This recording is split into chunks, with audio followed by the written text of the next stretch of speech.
What's going on, geeks and gamers? We're here, we're live, we're ready to go. We had our little day off from Gamer Rage with Christmas. We said, Jesus' birthday and all that. We'll forget about it. I won't make a Cyberpunk video, but now we're back with the normal crew. Jeremy, how's it going? What's going on, everybody? I started my Breath of the Wild replay through again, and I have to say it is better than any PC game that Mark has ever played. That's I know. Sometimes it even gets to 30 frames a second.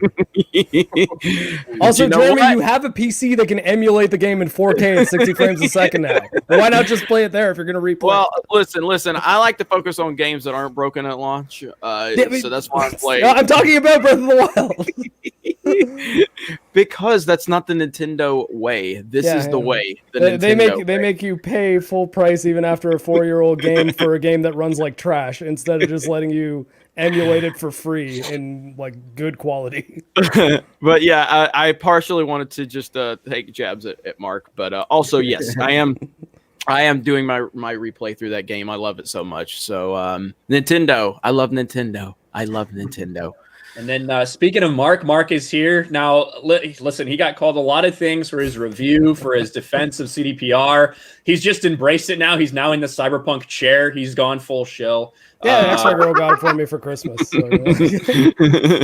But Mark, what's up, Mark? It is a cool looking chair. It's very comfortable, too.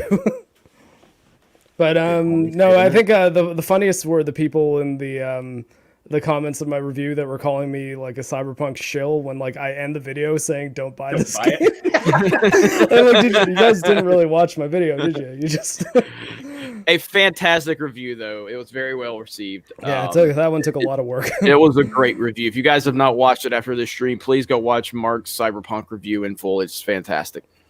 Yeah, Mark does awesome work, and I think he did a good job of, while talking about the things that this game does so well and that he loves so much about the game, also being very fair about all the problems that it's having. And that is the thing about Mark. He is a cyborg. He can separate his feelings, his fake feelings. I try to make it very clear when I'm being objective and subjective, because the game has a lot of objective problems, even if subjectively I did actually have a pretty good time with the game. So, and I mean, I do recommend playing it one day. I just think that day, unless you're like chomping at the bit to play it, or like you're super sensitive about spoilers and just want to know the story, 6 months to a year is probably, like this time next year, I think you'd probably be pretty safe to buy Cyberpunk. It'll probably be a lot cheaper. It'll likely run a lot better. And if you're on like a PS4 or an Xbox One right now, maybe you'll have a PS5 or a Series console by then too. So wait. Always, when in doubt, wait. There you go. Lethal, someone who's never waited for anything, including maybe even consent. We won't ask him. How are you doing today? I'm pretty well. I drank like 3 cups of coffee before because I was nervous as shit because I had Seth Gamble on a live stream. And now my heart is beating very fast. Hell yeah. There you go. Normally when people hear Lethal's got porn stars on his stream, they have like these dreams of why he's so nervous. So that makes sense. But this time it's a dude with a rock hard cock. So he's the new Batman. Oh, there. Oh, that's why. That's why he was so excited. Chances are his Batman movie is going to come out before Robert Pattinson's too. Probably will. If it was mine, it'd come out way before. But yes, we do have Lethal here. What have you been up to, Lethal? You're not someone who's playing Cyberpunk at all. So what have you even done? Just Marvel's Avengers? That's it? I've hardly touched my PlayStation this weekend. I don't know what I've done. I feel like it's been about 20 minutes since I last streamed with you guys. Now, hey, Lethal, has Mandalorian, and I just has Seth Gamble filmed his Batman film yet? They haven't started filming, but there's a lot going on. Will you please, okay, with all of the power and influence you have now, can you please get him to incorporate, where's the trigger? Where's the trigger? No, I haven't seen it yet. Huh? He showed his Batman voice. No, but I want him to say "Where's the trigger" in his Batman movie. No, he needs to, "Where's the clitoris?" Like, yeah, that's obviously what he needs. Or just say, would know. Or just say, "I am the Click Commander." Yeah, that would be interesting. But yeah, Lethal's got connections deep in the porn industry, so we're glad he makes time to come with us and be on our podcast as well. This is what happens when you say no to Star Wars. There it is. Motivation. We have a couple super chats to get out of the way here, guys. Roger Haynes for Canadian 199. Thank you very much. Little thumbs up sticker. And then Chris Arcella for $2. Can't stick around, got work, but want to say, hey. Well, you know, if Krista could speak, she'd probably finish that off. What a wonderful time of day.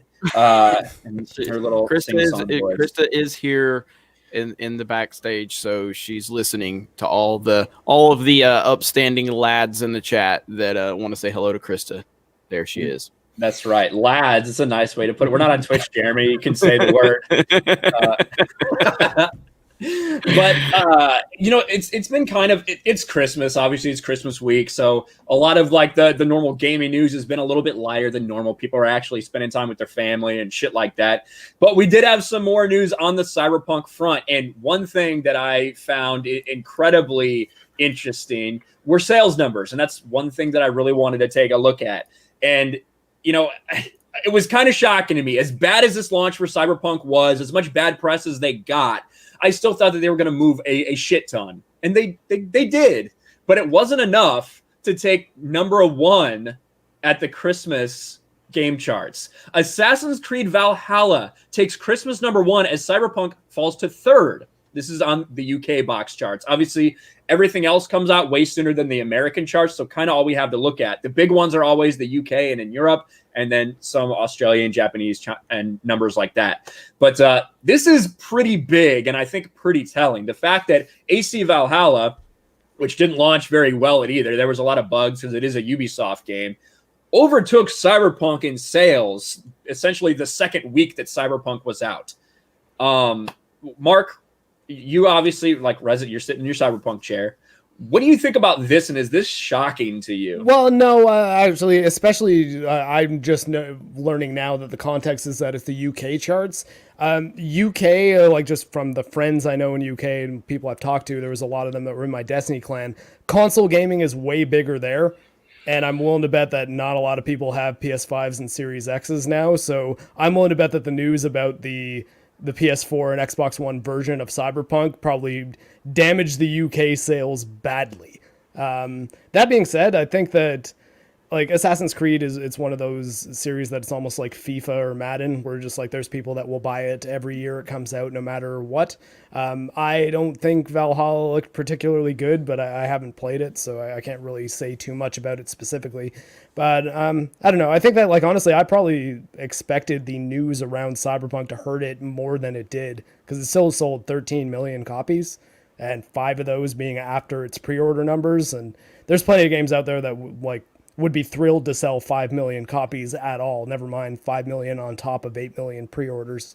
So I don't know. Well, that's true. The 13 million is a big number, but you do have to factor in what they expected it to sell. They expected to sell just under 17 million. That's what their internal estimates were. That's what a lot of analysts were saying. That was around their goal. But did you factor in a disastrous PR situation at launch when you made those estimates? Because I'm willing to bet whoever did probably did not. Like, they were like, well, it's going to be a train wreck in the press for like 3 weeks solid with bad news coming out every day, and Ryan and Kindle making 6 videos a day about how much CD Projekt lied. Like, I think in that context, the fact that the game wasn't a total flop is like on its own kind of impressive. But I also think that Cyberpunk will very likely have a much longer tail than Assassin's Creed Valhalla will. Like, I don't think anyone's buying Assassin's Creed Valhalla whenever the next Assassin's Creed comes out, whereas I'm willing to bet people will be buying Cyberpunk for, like, the next 10 years, the way people are, like, still buying Witcher 3. Because this year, I think, is probably going to be the worst year for Cyberpunk, because this is the year that the game is broken and content light compared to what it'll be once they have all their DLC done. So I think the game will stick around a lot longer than AC Valhalla will. Like, how many people are buying Assassin's Creed Syndicate right now? I mean, no. I'm sure. When did Valhalla come out? Well, I will say Assassin's Creed in early November, when Cyberpunk was supposed to come out originally. November 10th, November 12th, I believe, right around there was the release date for Valhalla. So, I mean, the more impressive thing to me is that Valhalla beat Call of Duty. And again, that's not to say Cold War is like this overwhelmingly, positively received game. It's another Call of Duty where people are bitching about it, which is almost what we get every single year with Call of Duty. This was an Assassin's Creed that people were bitching about too. Like, I understand that. Cyberpunk took a lot of the heat, but apparently Valhalla is in a rough state. Right, but what I'm saying is that I can understand why Cyberpunk struggled after their disastrous launch. This is one of the worst PR launches we've seen in a long time. But I can't really understand how it beat Black Ops, because Black Ops just came out and it's a Call of Duty game and it's coming off the most successful Call of Duty game of all time. Now, even though I don't think a lot of people are loving Cold War, it's still a Call of Duty game. So I'm shocked that it didn't top the charts. It's the first time the Black Ops series has not managed to claim Christmas #1. There you go. So that's the most shocking thing to me right there. That's far more shocking than Cyberpunk finishing second because of the PR nightmare for Cyberpunk. I wouldn't have been shocked if Cyberpunk released properly and beat Black Ops, but I am surprised that Valhalla beat Black Ops. Are we all talking about UK for each of these numbers, including like Cold War versus Valhalla? Yeah, because I don't think the US numbers the US numbers never come out until basically maybe something might be said about the fact that if it's UK numbers, like Valhalla pretty much takes place in England. So yeah, but even still though, it's like it said, that's the first time Black Ops has not topped the charts. Yeah. Here's the breakdown, which is interesting. Although Assassin's Creed Valhalla secured the overall Christmas #1 in the individual charts, it came #1 on Xbox One. That was the one primarily that it sold more on.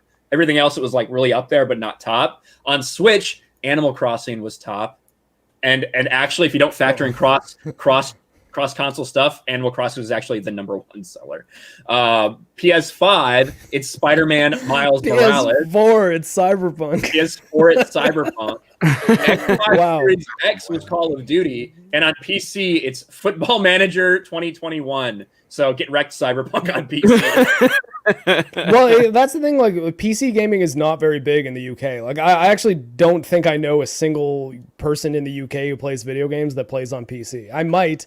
And I'm not saying none do, but I'm saying of my friends from all over the world, just on social media and stuff, I know most of the PC. Oh, fair and he enough. got an Xbox Series X. Yeah, well, I guess Az and I aren't friends then. But what I mean is like most of Mahler plays it on. Oh yeah, that's actually a good point. Mahler's probably a good example, but yeah. I just find that most of like my gamer friends that are in the UK tend to play on PS4. Like that's kind of it seems like that's where all of them play their games. Because they're smart. The #1 individual format Christmas game was Animal Crossing: New Horizons. Congratulations, Nintendo for the win. Congratulations. It did have it had an 80% drop off, which we've seen big drop offs for games like this before. The Last of Us Part 2 was at the 73% drop, I think, the second week. 80% is obviously a lot, but this, like Mark said, it is expected when you had the release that this thing had and all of the negative publicity, including officially, let's see if I can find it. Officially, a class action lawsuit has been filed against CD Projekt. It's no longer theoretical. No one's exploring it. It's actually happening. It was filed, I think, December 23rd. This is from Americans. This is about people who have invested in CD Projekt Red. Even though I explained that, I still have people confused in my comment section. This is not like you. This is not you buy the game, it's shit, and you're suing CDPR. Because I see a lot of people saying, well, why, if this game's getting sued because it's broken, why wasn't Fallout 76 and all these other things? That's not the reason it's happening. The reason it's happening is because all of the deceptive practices from the executives to the investors by misleading them about the state of it on console, lying to them about the state of it on console. That's why this is from investors. This is getting worse and worse by the day. Well, I mean, do you guys watch any of like Hoag's Law's coverage on this? Yeah, I sent him the. I actually sent him the story. Oh, really? Like he seems to think that a lot of this is probably just like lawyers in Poland being like, "Hey, we could probably sue. Pay us our lawyer fees." Well, that was the first one. That was the first one that came out. This is from people in the United States. Oh, really? Yes. Wait, hold on. But technically, if you're investing on like the Warsaw market, can you sue from the United States? There is an echoing. There's one that trades on the Dow that's like echoed the Polish market. Oh, okay. That's why CD Projekt SA. Yeah. This might be me just not knowing much about finances, but Ryan, I sent you the meme that pretty much explains the way I see the like what happened with these lawsuits. If you check your Facebook DMs, but it seems to me that like the reason this game, as much as I think they've tried to say like, oh yeah, we didn't feel pressure to release it at all, I guarantee you there was investor pressure to get the game out before Christmas. Otherwise, I don't think the development side would have wanted it released there. So it seems like investor pressure is saying we want the game out for Christmas, release it in time for Christmas, and then they trip themselves on the bike spokes. And then why did you release it before it was ready? Well, the problem with that is we have all of the transcripts from the investor meetings, and the problem with that sentiment is that they were never told the state of the game. Ever. Yeah, and I mean, that's fair the too. problem. You know, is because I'm sure if they were told, by the way, this is a fucking disaster on console, it is not ready. It is not. They told them that there are no problems, that it's good. They're just working on polish. And that's so far from the truth. Yeah, and I think that they definitely should have been more honest about the state of the game.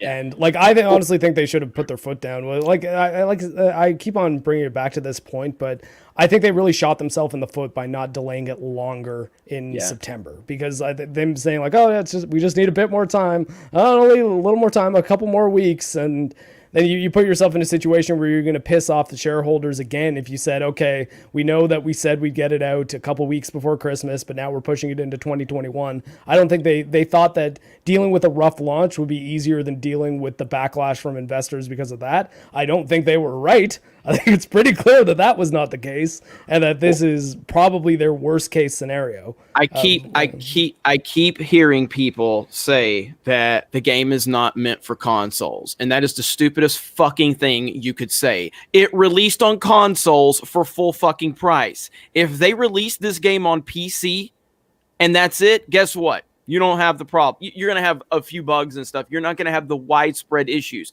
You released it to a user base with over 100 million units out there, which is the PS4, which is what the majority of console players bought it for at full price.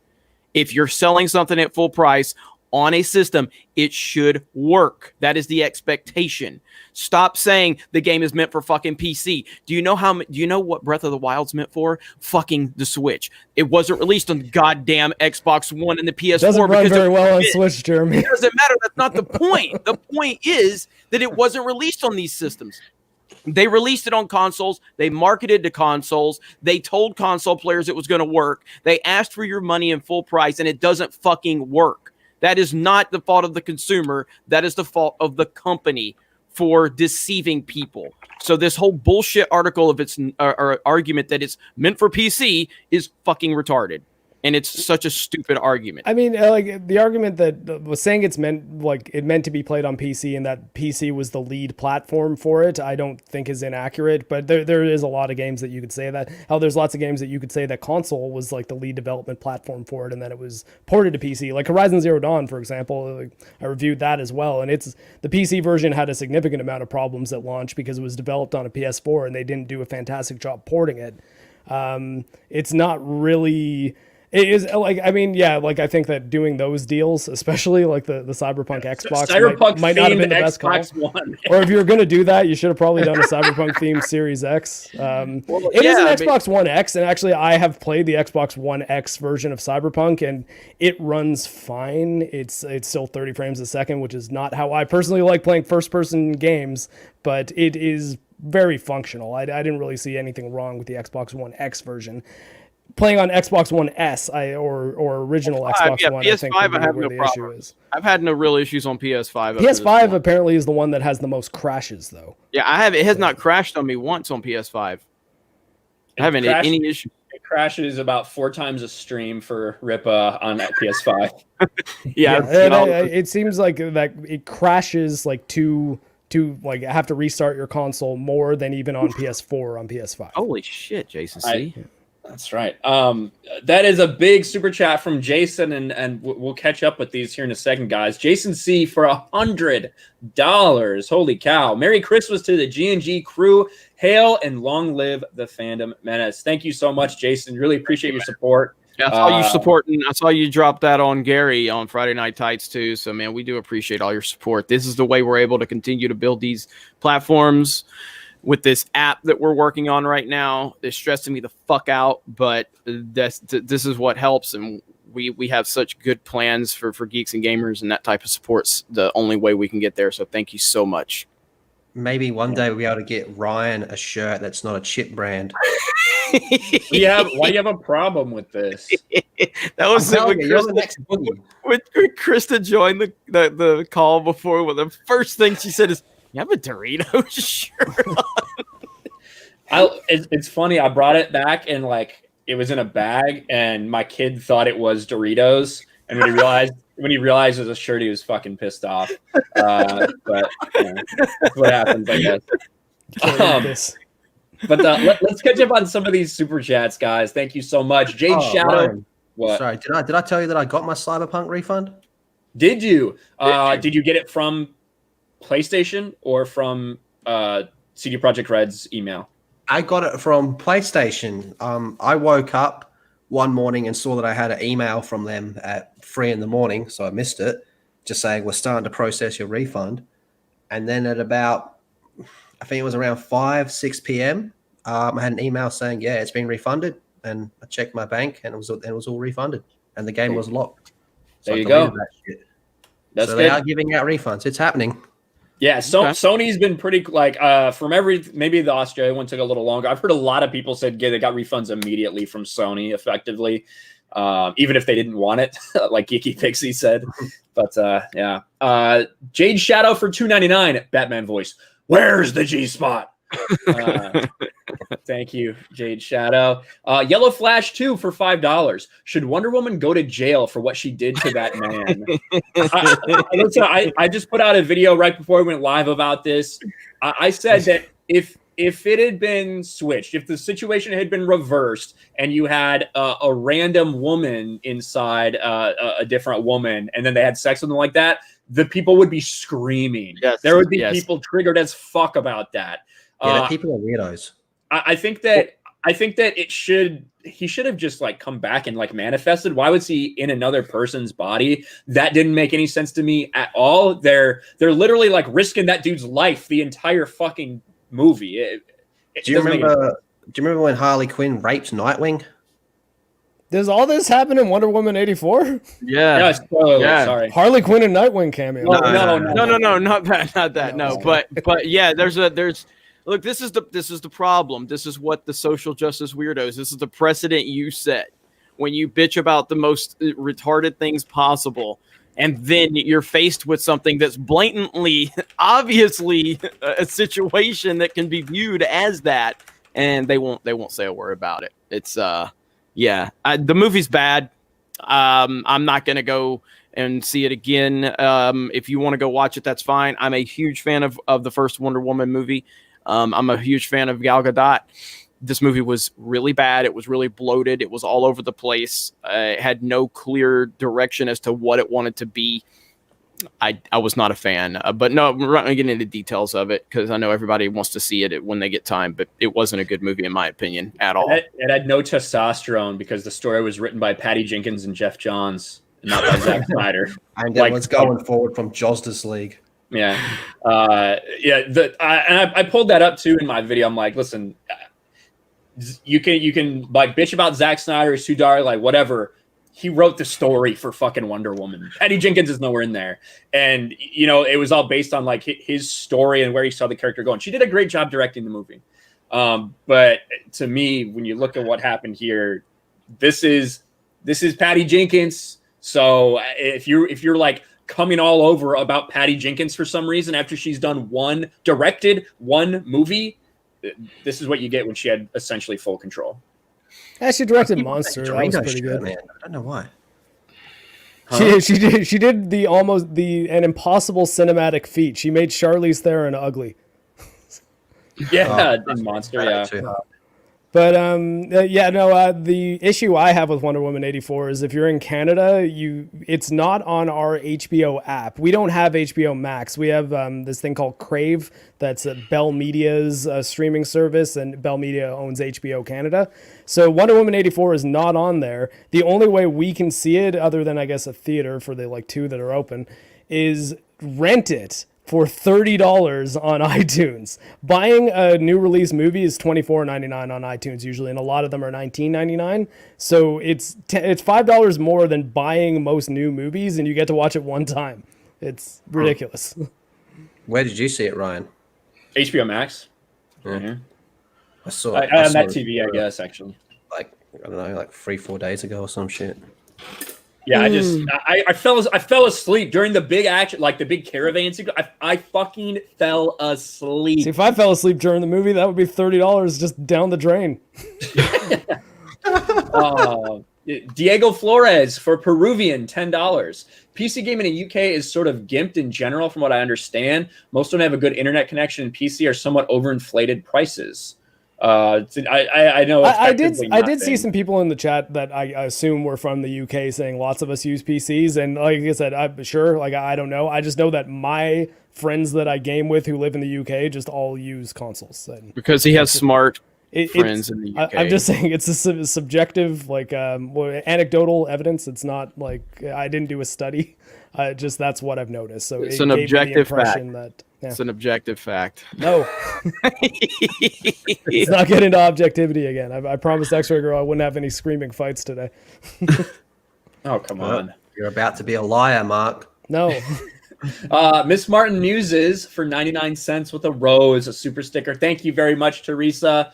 Bweezy Bird for $2. Did you see Yellow Flash's vid on Miles Morales? I think you're talking about the one where Flash talked about how sales are like 70% of what Spider-Man sales were, and that there's people that were upset about that. Yeah, I did see Flash's video. I think that I don't think you can really expect it to do the same number that Spider-Man did. One, it's essentially DLC. Yeah, that is really what it is. It's kind of overpriced DLC that comes with a Spider-Man remaster if you pay $70. It is good, but overpriced DLC. So it is good. It's not a bad game. It is worth playing. I don't think it's worth, what, $50 for you guys?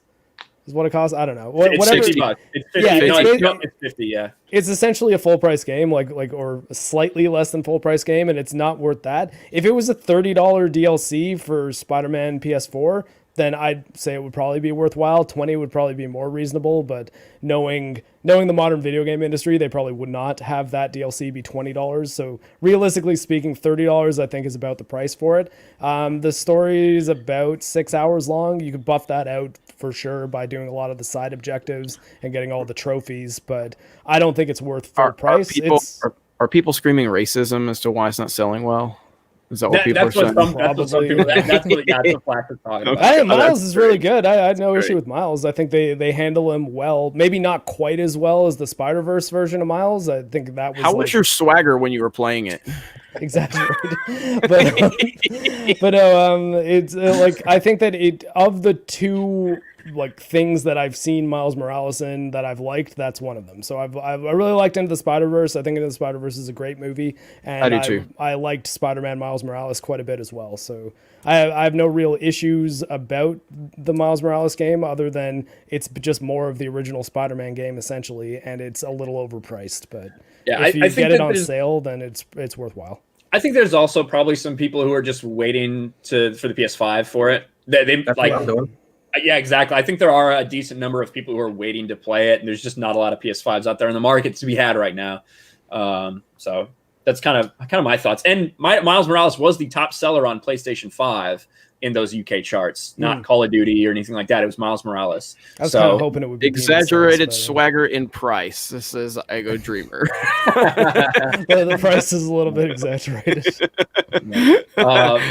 And then again, big thank you to Jason C for that huge super chat, man. Hope you're having an awesome Christmas. Yep, thank you. Pilgrim Media for $2. Wonder Woman 84 is already on the high seas. Wink. Yeah, of course, and that's if going released right to streaming, it would be like that night. Going to streaming is tough, and even if you don't want to pirate it, even if you don't want to do that, like. If Mark has a VPN, I could probably just give him my login kind of thing. Yeah, you know, like there are ways to get around it when it's streaming that people are more willing and it's easier to do anyway. So, Geeky Pixie for $5. Hey, G&G, Merry Christmas. I'm getting a PC in 3 hours. Yay. Anyway, love y'all. Thank you, Geeky Pixie, for the support. Mark is very interested in the PC, wants to know the specs. Yes. Mark, are you okay there, Sorry, buddy? no, my dog was barking, and I thought that it might have been my neighbors knocking, which would be weird at this time of day, I thought you started going like freaking out because you heard somebody's getting a new PC and you were like, oh no, was that Geeky Pixie talking about her PC? Yeah, No, she messaged me a couple different ones that you should pick between, and her perfect timing because you started looking like you were having a malfunction. Did you guys hear Harley barking though? I muted myself. No, okay, no, so I did. You had the exaggerated swagger of a PC player. Just so. Well, right. I am pretty exaggerated. Joe Bag of Donuts for $10. Merry Christmas to the G&G crew. As thankful as you are that we're here, we're just as thankful, if not more so, that you guys are here. Keep up the intensity. Thank you. I will never let up on the intensity here. And spammers, beware. Go fuck yourself, spammers. Her in the Steadfast for Canadian $5. And then it wouldn't let me for some reason. Hey, we have a very exciting 2021 setup for Geeks and Gamers and a lot of plans. And again, that app is going to be the central point of that. But along with just a website, the things we're going to do, a lot of the ideas that we have from a team standpoint, we got a lot of good stuff in the works. So looking forward to it. Glad you guys are enjoying what we're doing. We're going to continue to try to build this thing up and hopefully we'll make you all proud. That's right. Her in the Steadfast for Canadian $5. I enjoyed the first Wonder Woman to the last 25 minutes or so. Really disliked that part. Yeah, I think that's a pretty good consensus from most people I've heard of. Even if they really liked the movie, they were kind of let down. We're expecting a little more out of that last act. I know Jeremy feels that way. So, Yep. I like the whole thing. I'm a full-on apologist. You like the entire thing. Yeah. Warner Brothers is just so fucked. The entire reason they did this movie was because they're like, wow, Wonder Woman was really good. Let's do that again. Well, we didn't actually there wasn't ever supposed to be a story set in place. This was supposed to be the explanation as to why she hasn't been doing anything since then. That's how she originated. That's where she was. Yeah. You know, BVS is set in 2084. yeah, 2084, a whole century went past. That must have been it. I think like the issues I had with it pre-release, granted I haven't seen it yet because of the stupidly overpriced rental that I'd be forced to pay. The fact that they brought Steve back at all is weird to me because it's like, well, I mean, like spoilers for the original Wonder Woman, you killed him in a pretty touching, like heroic way, and then like you have in BVS, you have her being obsessed with like that picture of the two of them from World War I, as if that's the only picture of them that exists. And that's why she would want it. So it's like, well, if he was just around in the 80s, there's lots of cameras then. You could have just taken another picture. Continuity issues with this, man. You could have told me this was Disney Star Wars and I would have believed you. Yeah. Like, I mean, also, like, why not just set it after Justice League? Like, move the story forward. Like, I don't know. Because they had no idea what they wanted to do. Like that's why. So, I feel like in a pitch meeting, someone was like, "Oh, what if we set it in the '80s?" And then a producer was like, "Yeah," and then they just ran with it, but didn't really think about why. It's like, that's like exactly what it is. The first 15 minutes of this movie, it's just literally people hitting you in the fucking face with 80s references, and it's so overblown. And well, look, as far as I'm concerned, though, a lot of people said that this was an Orange Man bad with Pedro Pascal. It's not, in my opinion. I think you're reaching if you think that I didn't get the Trump element. I just got like a typical 80s. Villain from I think it's the hair that made most people lean that way. Maybe, but that was out there and it's being reported by a lot of places that this is actually what happened, and I just didn't get that at all. I think what happened with that was that started from one of those weirdo journalists that was saying that's what they wanted it to be because these people see shit that's not actually there. Yeah, and then it just picked up steam. Well, and there was, like Pedro and Patty Jenkins have both talked about it a little bit, how Trump was like the 80s. Trump was one of the inspirations for this character, for the way they played it. But it wasn't like the only thing they were going for. But, 80s, big time. He wasn't exactly a real estate guy. He was an oil tycoon, basically, was what he was doing. But That's just one thing they used. It wasn't overdone. He did literally build a wall at one point. That may have been a little on the nose, but for the most part, no. I mean, like, Yeah, for the most part, no. Wars have always been around, and it was a spoiler. It was a Middle Eastern conflict. Yeah, Those guys have been fighting each other for that land since the dawn of times. I honestly didn't pick up any references. Pedro. yeah. It was not over the top or anything that was distracting. It was more distracting how he played the character. I like how over the top everything seemed to fucking be. It was crazy. It was like I don't know. I just didn't dig it. Their story was convoluted. The CGI was fucking horrific. One of the worst things I've ever seen is like in the first fucking scene of these people floating around. That's crazy because you figure that CGI would be the thing that would be least impacted by the pandemic. Because like, I mean, ultimately you have animators, they can probably work from home as long as they're given like sufficient computers to do their work on. And they had like an extra 6 months after like when the movie was supposed to come out that they could have spent cleaning up the CGI and making everything look better. Yeah, so, like, it was bad. It was not a but good again, movie. I haven't seen it for all. And look, there's the if you go see it and make your own mind up. I know Uche likes it. I think Geeky Pixie says she gave it an 8.5 out of 10. So it might work for you. And I think Lethal likes it more than Ryan and I for sure. So go check it out for yourself. Where do you put it in your rankings of DCU movies, Lethal? Okay, well, I go from the bottom to the top, but you'll get there quicker. From top to bottom, he literally did exactly what you said not to do. It depends what mood I'm in. It's either BVS or Wonder Woman, so they back and forth between 1 and 2. Then it's Man of Steel. Then it's Wonder Woman 84. Then it's Aquaman. Then it's Shazam. Then it's Justice League. Wait, no, sorry. No, before Justice League, it's Birds of Prey. Then Justice League. Then Studio Squad. Studio Squad. Wow, you like Birds of Prey more than Suicide Squad? I fucking despise Studio Squad. I'd put Suicide Squad above Justice League. I really didn't like Justice League at all, or at least y'all don't want my rankings. Y'all don't want my rankings. So. You can put Justice League number 1. I would put it above a BVS and Man of Steel. To be honest, the only thing that I would watch or that I would put lower than Wonder Woman 84 would be Birds of Prey. That's it. I would rather watch the chopped up Suicide. Well, I don't really count Justice League because we know we're getting the actual thing, but I guess that would be under there as well. Same with that's it. I think you have to say. I think you say that Joss Whedon's Justice League is no longer part of it. I think it's just not. You can't consider it anymore with the Snyder Cut coming out. Snyder Cut's not out yet, so no, I understand that, but it is coming out, and it will replace it. And you even have the filmmakers involved, like Patty Jenkins has even said she doesn't even recognize it. You got Ray Fisher accusing Joss Whedon of all these things. You got the studio distance.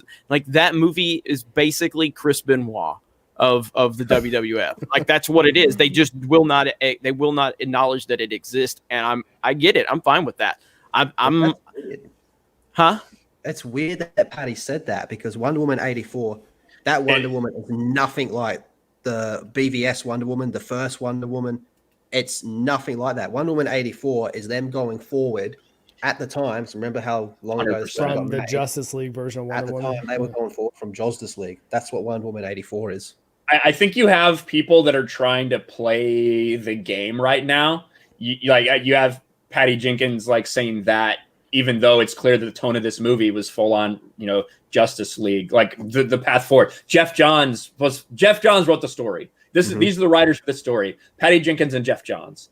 That was Jeff Johns' vision to go ahead and like become this kind of faux Marvel thing that they wanted to go for.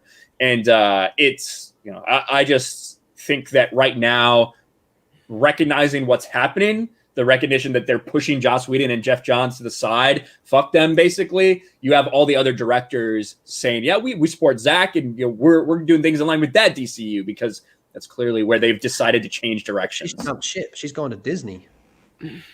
Well, We'll see how long that lasts. Hey, I know the Chris Benoit comment was dark, but it's true. I mean, that's the standard. I mean, how I treat they are going to make Joss Whedon's Justice League that way. They're just going to not acknowledge its existence in the future. Like, it just will not exist. They're not going to acknowledge that it ever happened. That's how the WWF treated Chris Benoit. Yeah. And Steph made this point the other day that this was kind of a reaction to not knowing if Henry Cavill would ever be back as Superman. That is what it felt like. It felt like they were trying to make her Superman. Like, from the first 10 minutes of the film. They already did that. They already did that with the first Wonder Woman movie. She was Superman. She was much better than whatever the shit we got in the first two BVS and Man of Steel movies. She was Superman. That was Donner Superman in Wonder Woman form. That's why you can sit there and claim that Zack Snyder is responsible. I think that's bullshit.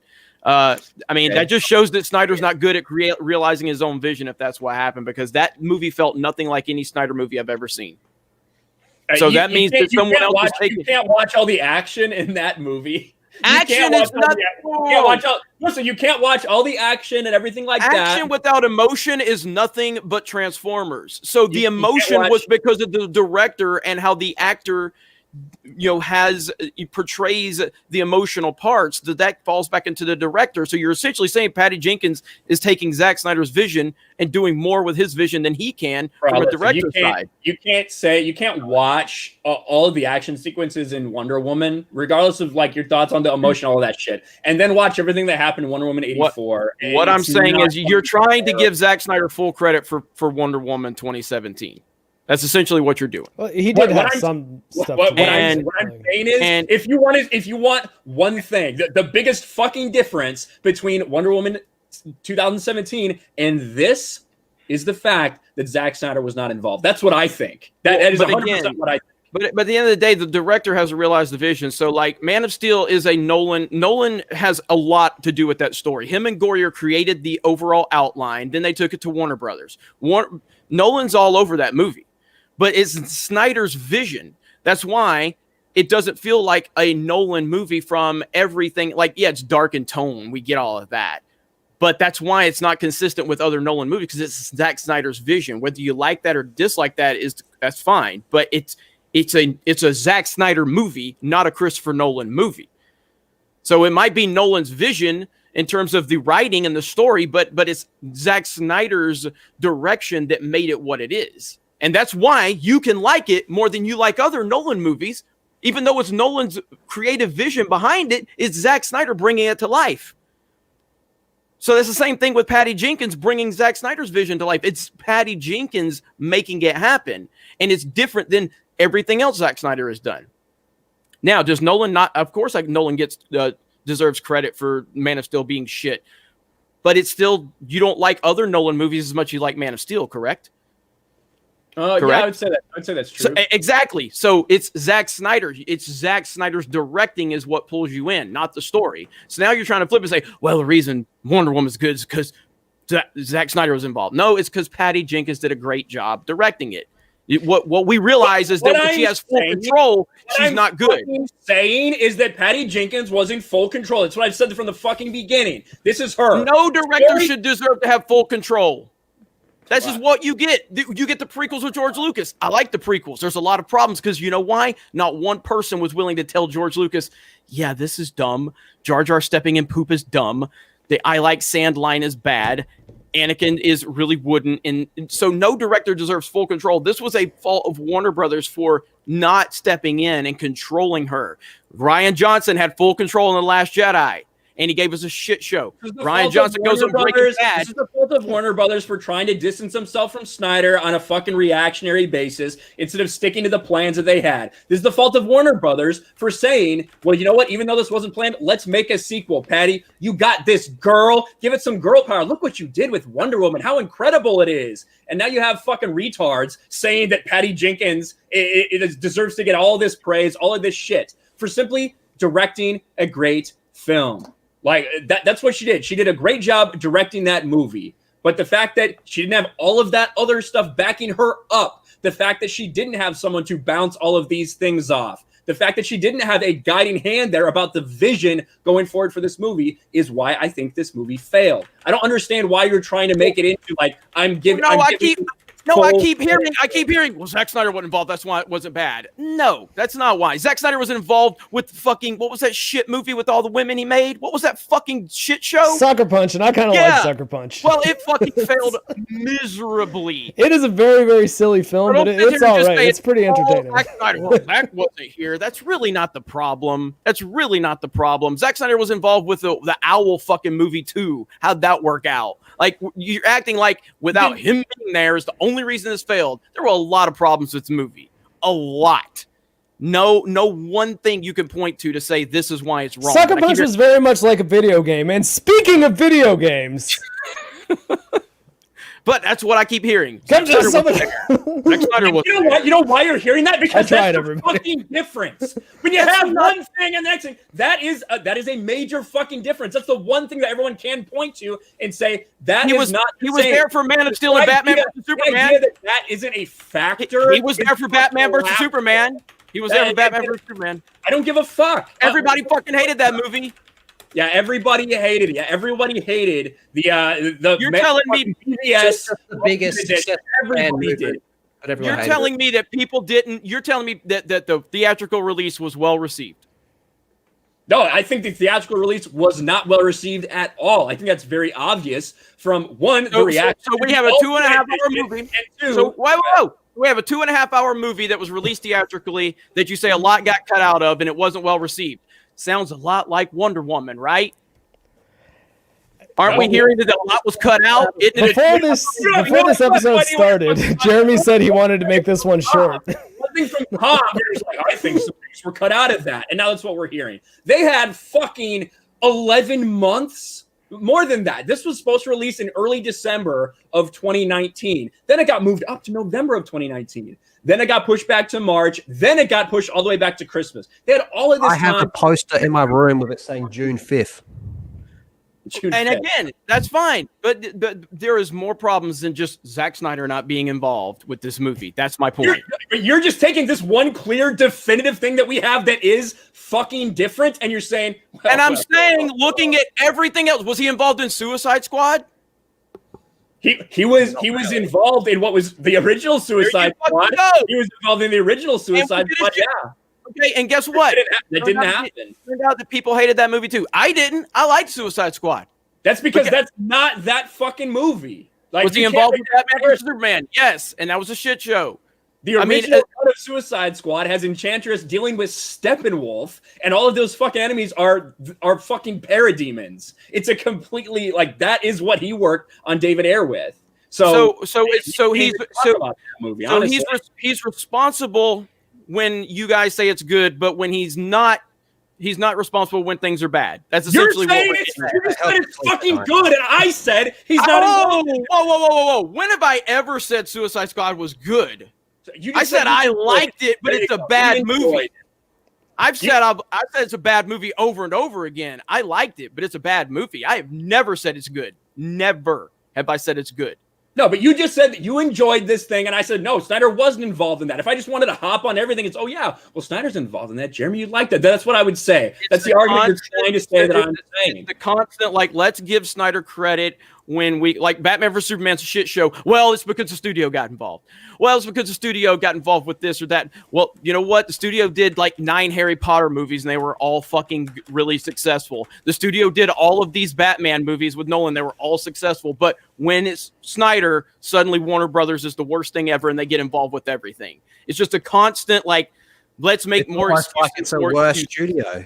Yeah, you cannot look at all of this shit and be like, the studio. How did we get the most recent Joker movie? If Warner Brothers just ruins everything, guys. You know why? Because they stayed away from that. Because they just let it happen. They didn't even fund it.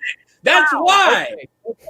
So this is how it works. When it's a Snyder project, they always get involved. I don't think I can break it up. I've been trying. When it's a Snyder project, they always get involved. But when it's Harry Potter and 9 movies, Warner Brothers doesn't ruin it. When it's the Dark Knight trilogy, Warner Brothers doesn't ruin it. When it's Joker with Joaquin Phoenix, Warner Brothers doesn't get involved. But when it's Zack Snyder projects, they get involved.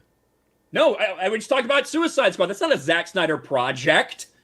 That's not a Zack Snyder project at all. He was involved in the same way that Wonder Woman was a Zack Snyder project. The studio did it. Leva, want to hop over to my channel and do a video game podcast right now? No. We can, wait. We can go back to bitching about Cyberpunk, Mark. You want us to do that? Sure. At least it's video games. CD Projekt Red is so great because they give refunds. You guys are literally arguing the same point to each other over and over and over again and getting nowhere.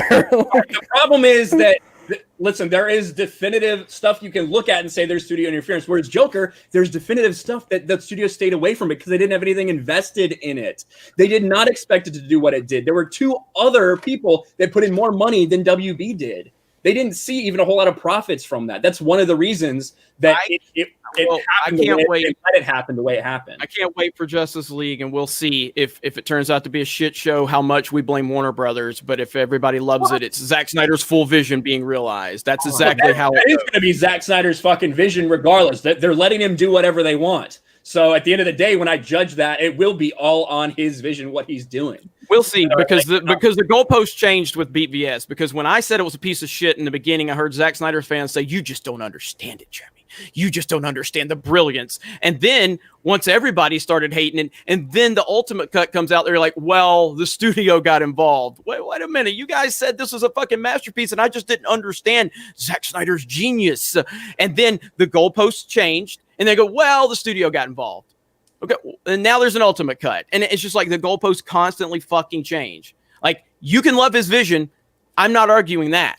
But a lot of people don't. A lot of people don't like his vision. And that is the point. But the goalposts constantly change with him and his fans. Constantly. It's always a moving of goalpost. You literally fucking started an argument with me over this fucking thing, and then you try to change goalposts as I continue to explain my How? point. I said Zack Snyder's involvement has nothing to do with this movie being good or bad. About Batman v Superman theatrical cut. You never talked to me, and I never fucking shifted goalposts on that. So I don't know why the fuck you're even bringing that Spoiler alert, I didn't know you then. So I fucking know you did. Back in time for that, but I'm saying that this is a common thing it up with Snyder fans where I constantly see shifting of blame. Okay, well, it's a common thing with Snyder fans. So even though you didn't say it, I'm going to bring this up and associate it with my argument with you. That's what you did. Well, I mean, again, I'm seeing this. Well, Zack Snyder wasn't involved with Wonder Woman. That's why it's not good. And it's like, what? Like, it's constantly trying to give this guy credit for shit for whatever reason, or either take credit away and give it to somebody else if his projects are bad. Like, it's a constant thing. Like, Batman vs. Superman, constantly I'm hearing Warner Brothers ruined it. Warner Brothers ruined it. No, the both fucking versions are fucking shit. And you can like it, but it had nothing to do with Warner Brothers interference. Now we're going, well, Wonder Woman 84 would have been great if Zack Snyder would have been. No, said that. Well, I know that's what Ryan's whole point's been. Like, Zack Snyder's lack of involvement is what the problem is here. Yeah, exactly. Thank you. That is what I'm saying. I'm not saying that, well, if Snyder had done it, it would have been a fucking masterpiece. Well, then why bring his name into it at all? Why? One of the reasons this is such a shit show is because he wasn't there. Wally Pfister was Christopher Nolan's DP for all of these years, and he made a movie called Transcendence, okay, with Johnny Depp. Christopher Nolan was a producer, advertised all over it. That motherfucking movie tanked like a motherfucker, and Christopher Nolan was involved. Why did it fucking flop like nothing we've ever seen before? Because the entire vision of Wally Pfister failed. Was it because, well, if Christopher Nolan would have been involved, he was involved, and it failed miserably. Like, he was creatively involved with the movie, and it failed. Why? Well, Christopher Nolan was involved. Like, so should we just say, well, he didn't do it? Like, it's like these constant shifting of the argument is crazy with Zack Snyder. It's absolutely insane. His name deserves to be nowhere part of the reason Wonder Woman 1984 failed. None. He had nothing to do with it. And him being involved is, there's no way you can prove anything. So why even say it? That's like Christopher Nolan was a producer on Man of Steel. He changed to an executive producer on Batman v Superman. So the argument, and he had little involvement on Batman v Superman. That's like me saying, well, if Christopher Nolan would have been more involved in Batman versus Superman, it would. Who gives a fuck? Like, this constant trying to put Zack Snyder into discussions he belongs nowhere near is ridiculous. The idea that he the idea that he doesn't producer credit like J.J. Abrams and Steven Spielberg, they will whore their names out on anything just to say they're producers. I've never seen this obsession with putting producer like, oh, well, if Zack Snyder would have been more involved, it would have been better, when you have a lot of movies from him that have been total shit shows in the past. Zack Snyder wrote Wonder Woman. The idea that you can't that's irrelevant, I think, is insane. Like, again, did he write Sucker Punched? I don't know if he did or not. I have no idea, to be honest with you. How do you not? Wait a minute. How do you not know if he wrote a movie he directed? I'm not a big fan of Sucker Punch.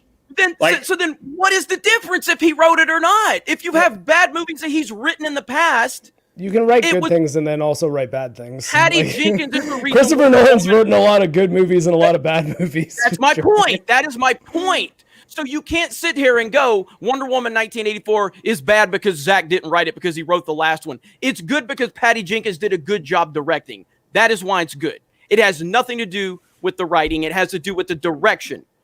That's why it's never, guys, for making a movie, it's more complicated. It's never just one thing. Never. No, it is when Zack Snyder's involved. It is when Zack Snyder. No, it's not. That's my point, Mark. That's why I keep saying, why the fuck do I keep hearing his name get brought up when it has nothing to do with it? His involvement means nothing to the overall. That's not true either. It's not all or nothing, Jeremy. Unless he's directing. No, it's not. If it's good, it's because Zack Snyder's involved, and it's not. If it's bad, it's because he's involved. There's many factors in every single movie that is ever made. No, but the director has the most influence on a project. No, not always. Sometimes the director is literally just there to direct the actors, like Richard Marquand in Return of the Jedi. If you're talking about a Marvel situation, yes. Or Return of the Jedi is probably the best example. Like Richard Marquand is the director of Return of the Jedi, but most people involved in it are like, yeah, George Lucas was basically the one calling it. And again, we're bringing exceptions to the rule, but the general situation is a director is the most powerful person on a project, on a movie. Like you can't really generalize that. Like that's the thing. It's different for every movie. There's plenty of like if on a Quentin Tarantino movie, I guarantee he's calling pretty much every shot. Well, because they're like Harvey Weinstein isn't going to tell tell Quentin Tarantino what he can and cannot do on Kill Bill. But like, I mean, Marvel movies are good examples. Like I said, Return of the Jedi is probably the one that I will often go to most of the time because like Richard Marquand was the person directing the actors on set. So technically was the director of the movie, but most people involved in the production say George Lucas was making every creative decision. So like, sometimes it's the producer, sometimes it's the writer. I guarantee you, J.K. Rowling had a lot of input on the Harry Potter films, probably more than anyone who directed a Harry Potter film. Well, again, those are exceptions to the rule, but the director generally has. My point is, there's no rule. It's called the director, and they have different levels of power at different times on different projects. There's not a rule that you can apply to every single movie that's made. You're repeating my initial point, where Zack Snyder's involvement or lack thereof has little to do with why this movie was not good. That's my entire point. I haven't seen the movie, so I don't think you can just dismiss it. In the same way that I'm not going to say that if he was involved with this, it would have been fucking perfect. Well, but, I have been talking about this being a factor for a while. I said that I was worried about Patty Jenkins just by herself doing her own thing without Zack Snyder there to back her up, without him to be kind of that person who had a clear vision for what was happening. I said that multiple times, and now we have what we have. That doesn't mean that if he was involved, it would have happened. But I think that to completely dismiss it is absolutely insane because it's a clear difference between who's involved with this story. Yeah, the guy that wrote Sucker Punch is the reason that we don't have a good Wonder Woman. No, the guy who wrote Wonder Woman. That's what I'm talking about. And the guy who directed the Ozymandias episode of Breaking Bad directed The Last Jedi. So, exactly. That's what I mean. Like, you can't necessarily be like, well, this person did this, therefore that's blank. That's exactly my point. That's exactly my point. When this is bigger than one fucking guy who makes shitty movies half the time. That's my entire point. Rian Johnson was controlled on Breaking Bad, and he was not controlled on The Last Jedi. On Breaking Bad, he made great product because he was controlled. That's simple. It's all about the project, the structure, and everything else involved. Not because Zack Snyder, the guy who wrote Sucker Punch, wasn't there. Yeah, that one thing that's a fucking clear, hey, that's a huge difference between this production and that production. Not a big deal. Got it. Well, I'm just saying. Yeah, let's move on. Hour. The sun is coming up. Geeky Pixie for $2. Wonder Woman is an 8.5 out of 10 for me personally. Well, I'm glad you enjoyed it. Pauly D for $5.49. Speaking of video games, is Interstellar Nolan's best movie except for The Love Conquers All ended? My Cyberpunk on PS5 crashes every few hours. It's my favorite movie. It's not his best movie. His best movie is The Dark Knight, probably. Nah, it's Memento. I mean, I can't argue. Look, Nolan's catalog, everybody's going to have a different take. I mean, again, my favorite is Interstellar. I think Interstellar has objective issues. I think that The Love Conquers All bothers a lot of people. My reasoning for having, I'm a big fan of Interstellar because of the father-daughter dynamic. There's a lot of emotional weight to that. Nolan wrote that with his daughter in mind. Some people it'll land, some people it won't. From a science standpoint, I think that it's pretty on point for the most part. But when you're looking at it from a movie that's based on all of these things, and then you take that kind of hard left turn into Love Conquers All, it kind of deviates from the entire premise of the movie, which is based on hard science. But I think The Dark Knight's his best movie. I like The Dark Knight. I just, if you haven't seen Memento with Guy Pearce, it's like Christopher Nolan's first big movie. He had like an indie film before that called The Following, but his first like studio movie, Memento, I think is his best movie. It's really, really good. Pauly D for another $5.49. There's an explanation in the movie as to why Diana doesn't have another photo. Chris Pine and Godot have great chemistry. Again, I haven't seen the movie, so sure. I just like, I think that there is because he's not actually a person. He's like a different person. Everyone sees someone else. And that guy's just, he literally got date raped. That's what happened. It's bad. It's retarded. Because he remembers nothing. So it's like Chris Pine's soul in his body or something? Yeah, basically. And Diana's the only person that can see him. Everyone else sees a different person. Well, I guess that's a little bit better than, it turns out he didn't die and he hasn't aged at all in the last 50 years. He's brought back to life through a wish. I don't know if you saw Jeremy Bryan. Remember when the leaks came out? When the leaks came out? Yeah. I didn't read the leaks. They were spot on. From over a year ago, they were spot on. Yeah, they were 100% right. Actually, people are saying Quantum Leap. Yeah, actually, that does make sense. It's like I don't want to get too into spoil. Honestly, you're not going to get spoiled for anything because it's trash. But I mean, basically, just think of Bruce Almighty. Bruce Almighty with everyone in the world. That's kind of what it ends up being. That's exactly what it is. I'll probably end up watching it in like a year when it's on like Crave, but I don't know. I'm not in any rush because it doesn't seem like it's like a unanimous positive. You need to see this film, and so like the idea of spending $30 to watch a movie once is a bit too rich for my blood. You're good. Geeky Pixie for $2 as a DCU movie. I say 6.5, just under Aquaman. Well, there you go. Thank you, Geeky Pixie. Mike Hill for $5. Shazam is the best DC movie. I like Shazam. I think that's all right. Not seen Shazam. It's fun. You should. It's not great. I don't think it's great. There's a lot of people that do feel like that. It's Deadpool for kids. That's what it felt like, a Marvel Deadpool kind of from the trailers. And I felt like they were really going in that Marvel direction because that's what Aquaman was a Marvel movie. I felt like. And I just didn't want to see Shazam because, again, I like the dark, I like the dark vibe of the DC movies. I just don't like a certain. There's one scene in Shazam that is darker than anything in any other DC movie. I think that's true. Like it is arguably a terrible tone departure that kind of breaks the movie if you think about it. Like, hey, like what is this scene even doing here? You guys, I like it though. It's really good. I like how we spoil Wonder Woman and we're being careful about Shazam. Well, okay, there's a scene in a boardroom where the main villain essentially summons these demons that kills all the member of like the board in the office, and it's like pretty brutal. And it's like fucking horror. Like it's because I mean, the director of Shazam did like Lights Out, and I think he did Annabelle Creation as well, which was the prequel to Annabelle that was better than Annabelle. Like it was actually a pretty decent movie, and it's clear that this guy's passion and real skill is in directing horror. He does okay with the rest of the movie. It's fine. I don't think Shazam is like an incredible film, but I really did like that scene, and I think Zachary Levi does really good, or Levi. There was a part in it where like Billy Billy's like trying to find his parents, blah, blah, blah. And you think then the third act, it's leading up to him like finding his mom, and he does. And she's basically like, I don't want anything to do with Debbie it. mom, yeah. Yeah, you think it's gonna be some like reunited, very stereotypical thing.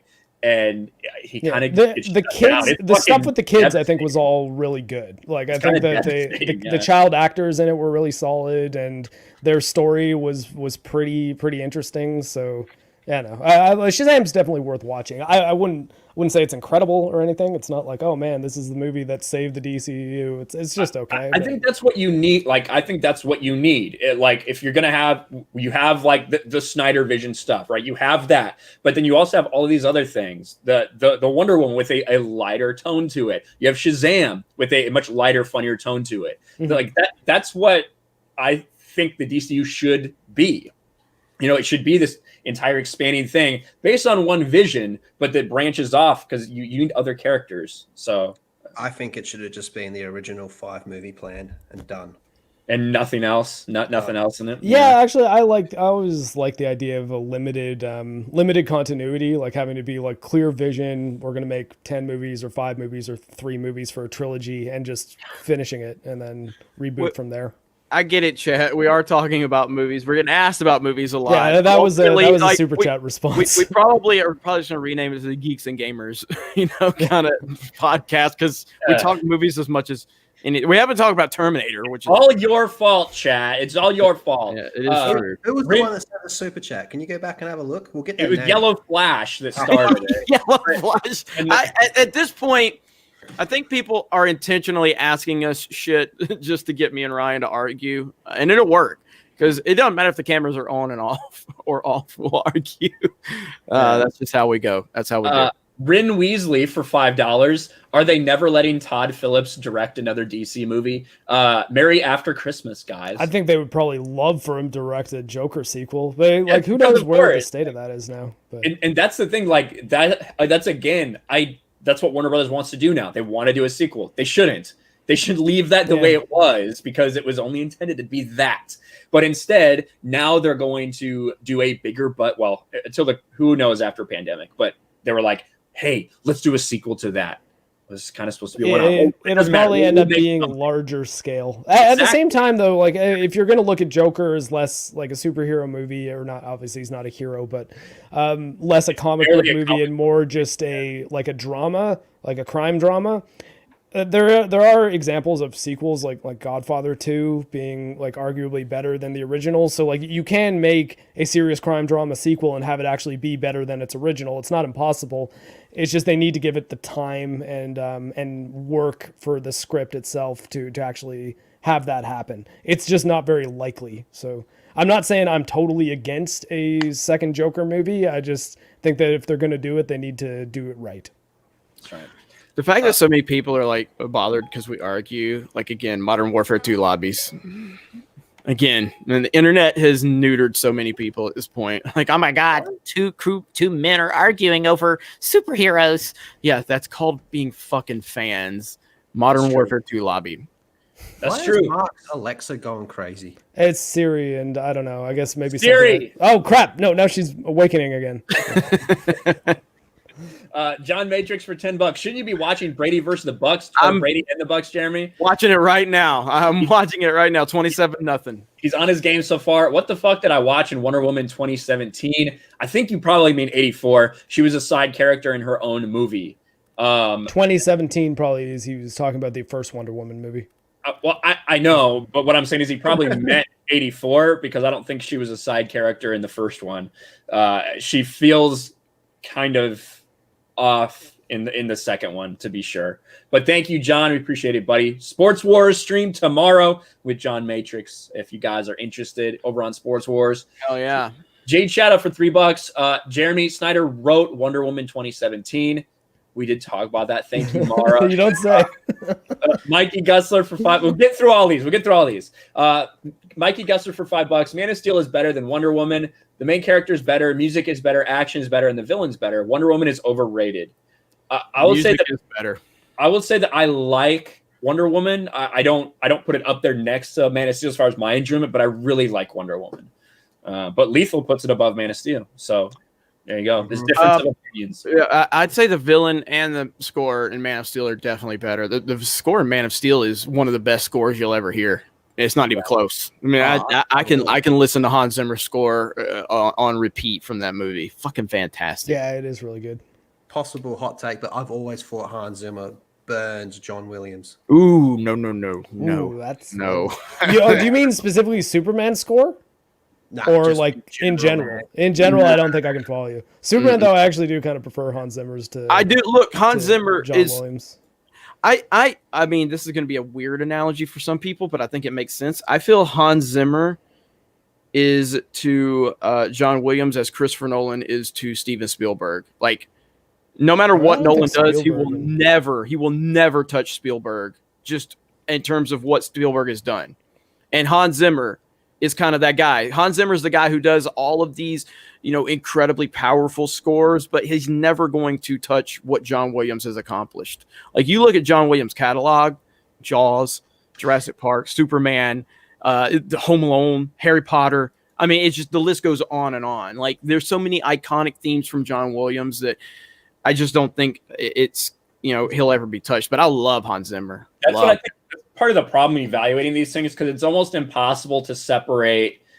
Like, you can do it, but it's hard when you're thinking of all the things they've done to separate the music from the product. And like, John Williams just had his hands all over so many blockbuster, like fucking like decade defining things, whether it's Jurassic Park or fucking Indiana Jones, Star Wars. Like, it's really hard to like look at something, even if it's from a movie, even if you think it's better music from a movie that just didn't have that impact on you. It's kind of tough to compare them. What was that score? I believe it was Hans Zimmer's score when they first played the first Man of Steel teaser at Comic-Con.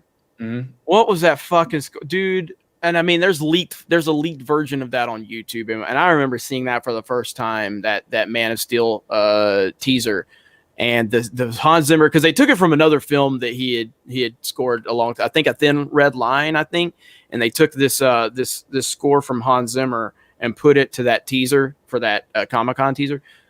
Dude, chills, man, fucking chills. Like, I still watch the Man of Steel trailers because the Hans Zimmer score is so powerful in those trailers. Best trailers ever for any film, not even close for me. Let's see. Fat Steven Seagal beat up CD Projekt Red for $2. I love Ryan's jazz hands of Baby Yoda furry. Brave. What? I didn't understand any little bit of that sentence. I support whatever it was, though. What does that mean? My jazz hands of Baby Yoda fury. Did you tag me in something? Is that what that is? I'll have to check. Damo James for, let's see, 99 pounds. Thank you very much. It is it's a little, it says OP. It's overpowered. It's a little hippopotamus with like a missile and a claw hand. I've never seen that super sticker before, but thank you. Mike Hill for $5. The little pear-shaped man dropping a mic. Thank you, Mike Hill. Mikey Gussler for $5. BVS Ultimate Edition addresses plot holes that are present in theatrical cut. The only complaints are it's not like the comics. There's people that still hate fucking the Ultimate Cut. Jeremy's one of them. So I hate that goddamn movie. That is how it is. Not everybody's gonna love anything. Okay, I kind of want to play this Man of Steel teaser from Comic-Con. It's in 240p. Holy fuck! Will we get tagged for it? Oh, absolutely. I don't give a who fucking cares. I don't know if I want to share after my recent issues with screen sharing. Oh please! Are you gonna go Christian Bale? Did you have porn pop up last time you screen shared? About fucking Doritos in the chat. I see y'all. So the quality is really bad, but this is the best one I can find. But again, one of the single best trailers ever. If you go Christian Bale, can you start doing the rant?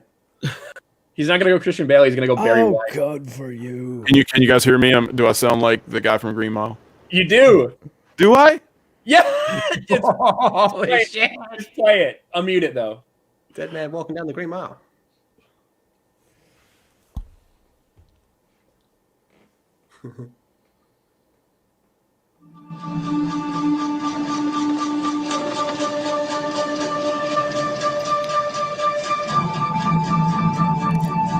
Oh,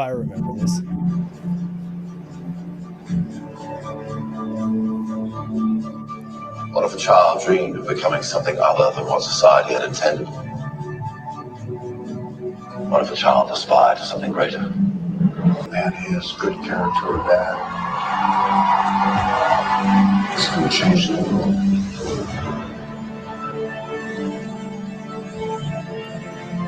Convinced that the world wasn't ready. What do you think?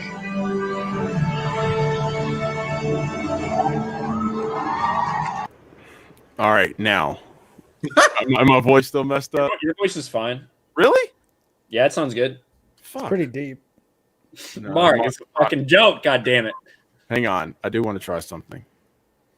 Can you say, let's get it on?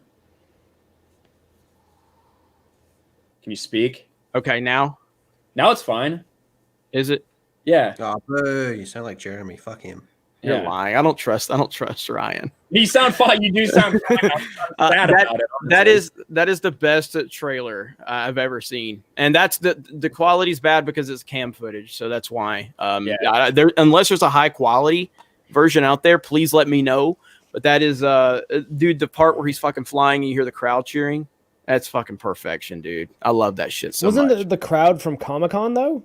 Yeah, Like, that was okay. I was about to say like that's not actually like part of the trailer. No, But, that's why it's like that, because someone was taking they were recording when they weren't supposed to be cam recording, footage, probably, yeah. The my favorite Snyder trailer though is the 300 one with the Nine Inch Nails song though. That one was awesome. Yeah. Diversity in Comics Bear for $5. Ryan loves that Snyder eggplant. Thank you, Diversity in Comics Bear. Mikey says the whole argument, it's not like the comics are irrelevant. The Shining is not like the book. Stephen King hates it. The movie is a masterpiece. I think there's a lot of stuff that are very much like the comics, and there's some that's not in Snyder movies. It's just how it is in an adaptation. Jeffrey Turner for $2. Nice blue Doritos shirt. I got Blockbuster for Christmas. Thanks, Magajetti. I appreciate it. I like my shirt. All you fucks in the chat can get fucked. I like it. Wolfbane for $5. This is like two asses crossing paths at the watering hole. I'm talking about Jeremy. probably. Yeah, the controversial things today have been your shirt and my chair. My girlfriend bought me this chair for Christmas. I didn't get sent it by CD Projekt Red. CDPR lied. People died. The Jack of all Jack of all casuals for $1 with popcorn. Thank you, Jack of all casuals. Nitro John Morrison for Aussie $5. Jeremy versus Ryan, Ultimate Surrender, nude wrestling. I'm good. Mikey Gussler for $5. I don't care what other people like, Jeremy. You and many others think bringing Boba Fett and Luke Skywalker makes Mandalorian phenomenal. Thank you, When Mikey. the fuck have I ever said that? Like this is another fucking Snyder fan accusing you of shit because you don't like their shit movies. I literally have a video on this channel that says Mandalorian can't save Star Wars. Literally have that. I've literally said I don't like Mandalorian as much as everyone else. You do like episode 6 though, for some reason. I do what? You do like episode 6 though, for some reason. No, I loved episode 6. I loved episode 5 and 6. And the Bill Burr episode, not so much though. Not so much. Stupid. His is the best performance in the whole season, though. Yeah, I get that, but my big problem for me was, and again, if you're gonna make me buy into shit, then that's fine. But then, like, suddenly stormtroopers are fucking sharpshooters. Let's get real though. None of the Mandalorian season 2 is well written though. Like the consistency of things like stormtroopers is fucking like it's borked from episode 1 to the end. It's not good at any point. Yeah, I mean, at this point though, like I said, I think it was a pretty.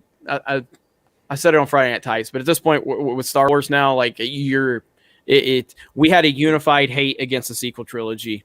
Everybody hated it. Everybody was on the same page, and now everybody's all over the place. And you can't, unless you're absolutely hating The Mandalorian, you're getting thrown into the category that's just like blindly loving it. And I mean, you go back to episode 2. After episode 2, I just said point blank, the show is fucking boring as fuck.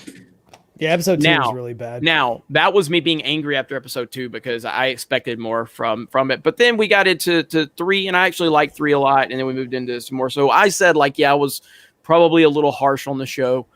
But I at no point have said the show's phenomenal, not even close, and consistently said I think people like it more than me, but I do think it's a step in the right direction.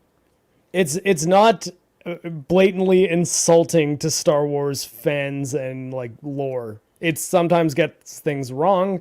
And I think that, my thoughts on Mandalorian is I like a lot of the things that happen in the show. It just seems like every script was like a first draft, and they were like, okay, we don't have time to rewrite it, just shoot. Don't worry about the logic; it'll be fine. We have Boba Fett in this episode; it's cool. Yep. All right.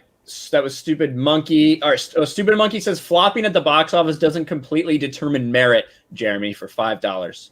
It does when Batman and Superman are in the movie for the first time ever, and it can't even make more than fucking Thor. And that time, that's all it needs. That time, then it determines. I'm just saying. I mean, Batman and Superman in the movie for the first time ever, the two most famous and iconic superheroes of all time. If it's a good movie, would have pulled record numbers. Would have pulled Force Awakens numbers. Yeah, I think I think there's a lot of fucking shit that went into that, from the marketing to obviously cutting a shit ton of the fucking movie out. But showing Doomsday in the trailer was so stupid. Well, exactly. Call that Doomsday.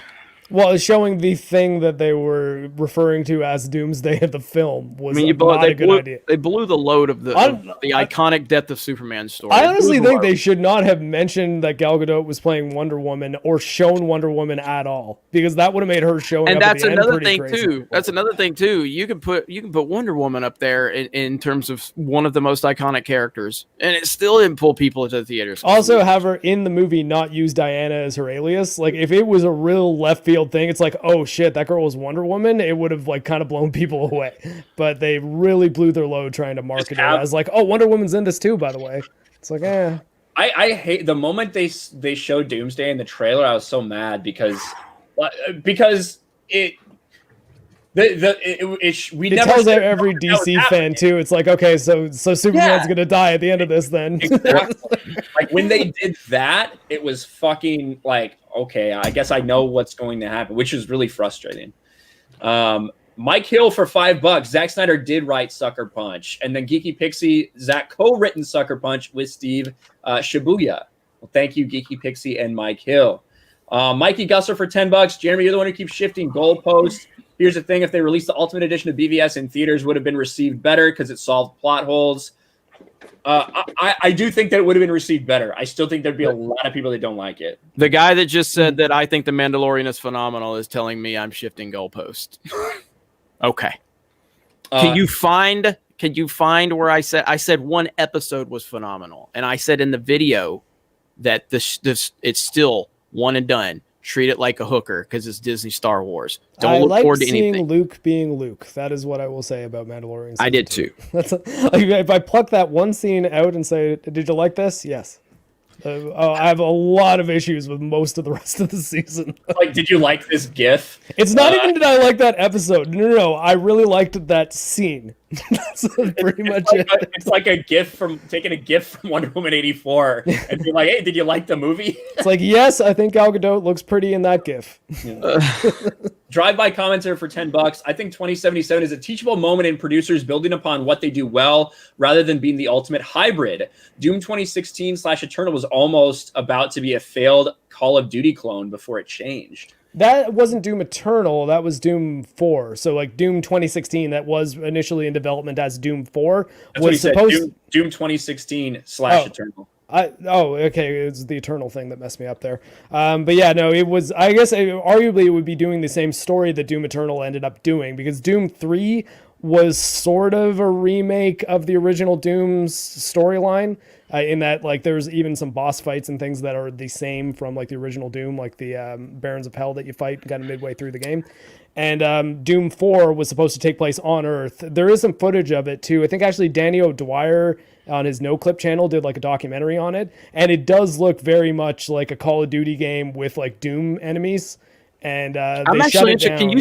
Can you send me a clip of that? I'm just curious. The original Doom 4? Yeah, sure. Yeah. But they eventually decided it wasn't going to work and that they wouldn't be able to compete with Call of Duty, so they let the guys that did just make a more that was a good move throwback traditional Doom game that's like really fast and action-packed and not like Call of Duty at all. And I think it worked out very, very well for them. Speaking of Call of Duty, we do have a Call of Duty story we'll talk about soon. Yeah, let me get through these 2 minutes so we don't get derailed again, because that's what happened. Darth Vader for $5. Wonder Woman 84 is a terrible movie for me. I know not everyone will agree, but I just found a lot of issues with the plot. It's sitting at an audience score of like 70-ish% right now on Rotten Tomatoes. Again, that has to be verified. Either you went to a theater through Fandango or HBO Max subscription. I haven't tried to do that. I know how hard it is, but there you go. So I think it'll continue to fall. Hey, Jeremy, it's in the private chat. Okay. Krista Nova for Canadian $2.97 says Doritos. I don't know what that has to do with anything. Talking about trash church. Her and the Steadfast. Lethal's not even on camera because he knows he can't compete. Her and the Steadfast for Canadian $5. What do you guys think of the 3 Captain America movies? Oh, I love them. They're my favorite MCU movies. Yeah, I love them. I love all of them. Even the original one. Honestly, people will I don't like First Avenger, but I like First Avenger a lot. I think strangely enough, I have a strange take on this, but Winter Soldier is my least favorite of the 3. I still think it's a great movie, but it's my least favorite of the 3. I think the final the final act falls apart for me in that movie. I think that, and I think that's probably one of the most well received. Yeah, I would say that like if you did a survey, that would probably be like in the top 3. If you like talk to everybody, that would be in like the top 3 movies in the MCU. Mm-hmm. I really like it because it was different. It felt like a spy thriller kind of thing, and like that's what I liked about the early phase of the MCU before they just got turned into, all right, let's keep it safe and do the same thing over and over again. Was the fact that let's have the villain be an evil version of the hero in this one. Yeah, it's like, okay, Iron Man felt different than Thor, felt different than Captain America. You know, like the movies themselves and the characters felt different. And that's why I thought what you had when the Avengers came together for the first time was so truly unique, and why it really captivated so many people. Was the combining of those different personalities. Then they kind of just turned everybody into the same fucking person. I don't like Civil War because I don't think that it should have been Civil War. I don't think that it should have been. It was basically Captain America Backyard Brawl. That's what it really was. That's what I call it. Bum fights. It was an Avengers movie, is what it was. Right. I got the Doom footage shared if you want to throw it up while we're talking about this stuff. There This was the original Doom 4 concept. Back to the beginning. Chris Arcella for $5. Ryan will replace Jeff Keighley as the Doritos Pope. I'll replace him as host of the Game Awards. Math isn't my best subject for $5. I'm sad to hear so many people don't like Wonder Woman 84 because the trailers made it look fun, but y'all really just saved me a few bucks. Thanks, guys. I'll say this, just because we don't like it doesn't mean anything. I enjoyed it for the most part. Yeah, exactly. Lethal likes it. Like, Uche loves it. Yeah, exactly. I agree with Jeremy on a lot of shit, though. If we're talking fucking like DC movies, we fucking argue about it all the time. So just because you respect someone or like a lot of their takes doesn't mean that you should just take their word for it that you won't like it.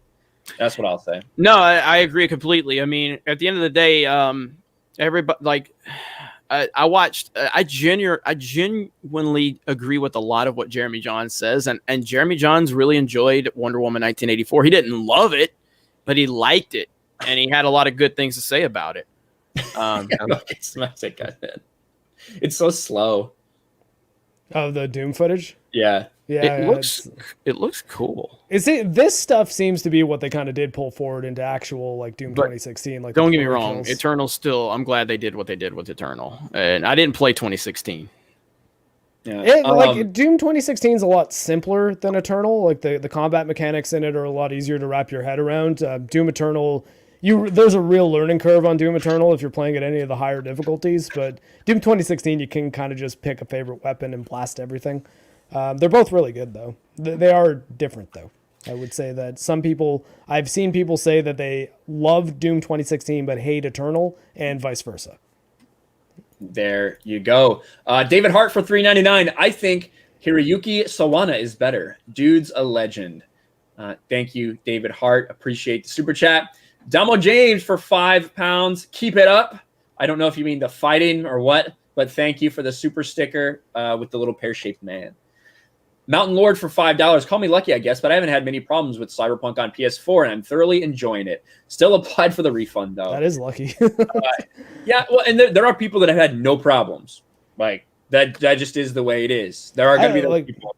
I almost wish I had a PS4 version to test, because like I almost find that hard to believe. I mean, I didn't play the PS4 version, so I can't speak to it. But just with what Lethal's experience with it was, it's crazy for me to think that there are people on base PS4 that were having something that was even playable, never mind good. Yeah. Lyndon just shared the clip of me going full Green Mile. So it's on Twitter. By the way, shout out to Lyndon. Lyndon gave me a tip. I think he sent it to Ryan first, and then I gave him credit. But we got like 200,000 views out of that video on Sports Force. So I know. Sarah Fuller video. Just saw some news about NBA ratings. So hell yeah. Yeah, finally the NBA's back. Not so we can watch it, but so we can make fun of people. Yep. Well, Lethal. He doesn't do a lot right, but he brought us Lyndon. So that's right. Matt Deckard for $5. Best trailer ID4 with Crimson Tide music. Back in the day. That was good. That was good. Yes, ID4 was the first big time movie I remember going to see.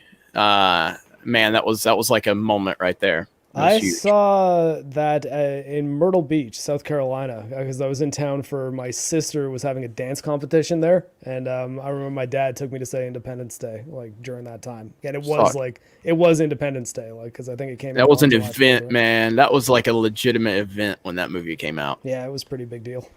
Yeah, I don't think I was old enough to see it in theaters. I just remember getting a copy of it or something on VHS or whatever. I don't know. It did not age super well. I watched it again a couple of years ago, like before the sequel came out. The sequel's horrible. You don't ever need to watch the sequel, but didn't watch it. The pacing in Independence Day is not fantastic. It's a trickier one to watch as an adult.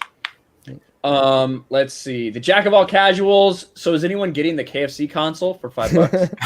I mean, I already have one. It's just a PC.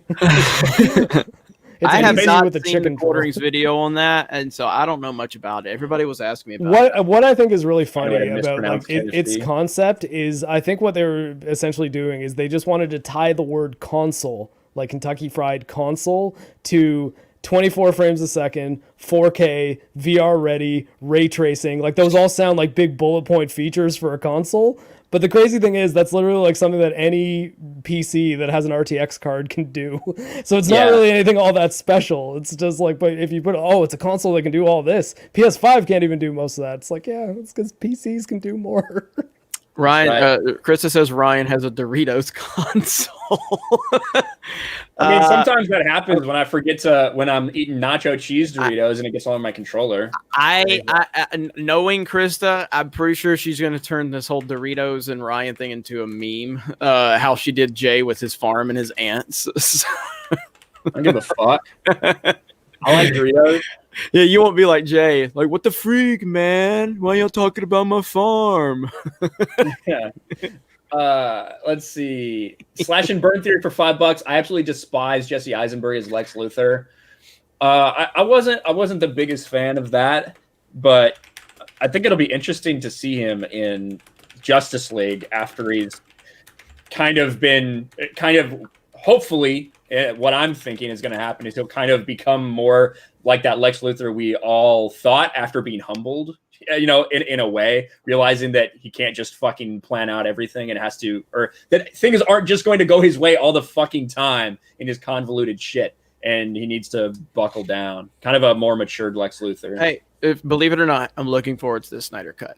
Yeah. Demo James for £5. A little party pair. Thank you, Demo James, for all the super stickers.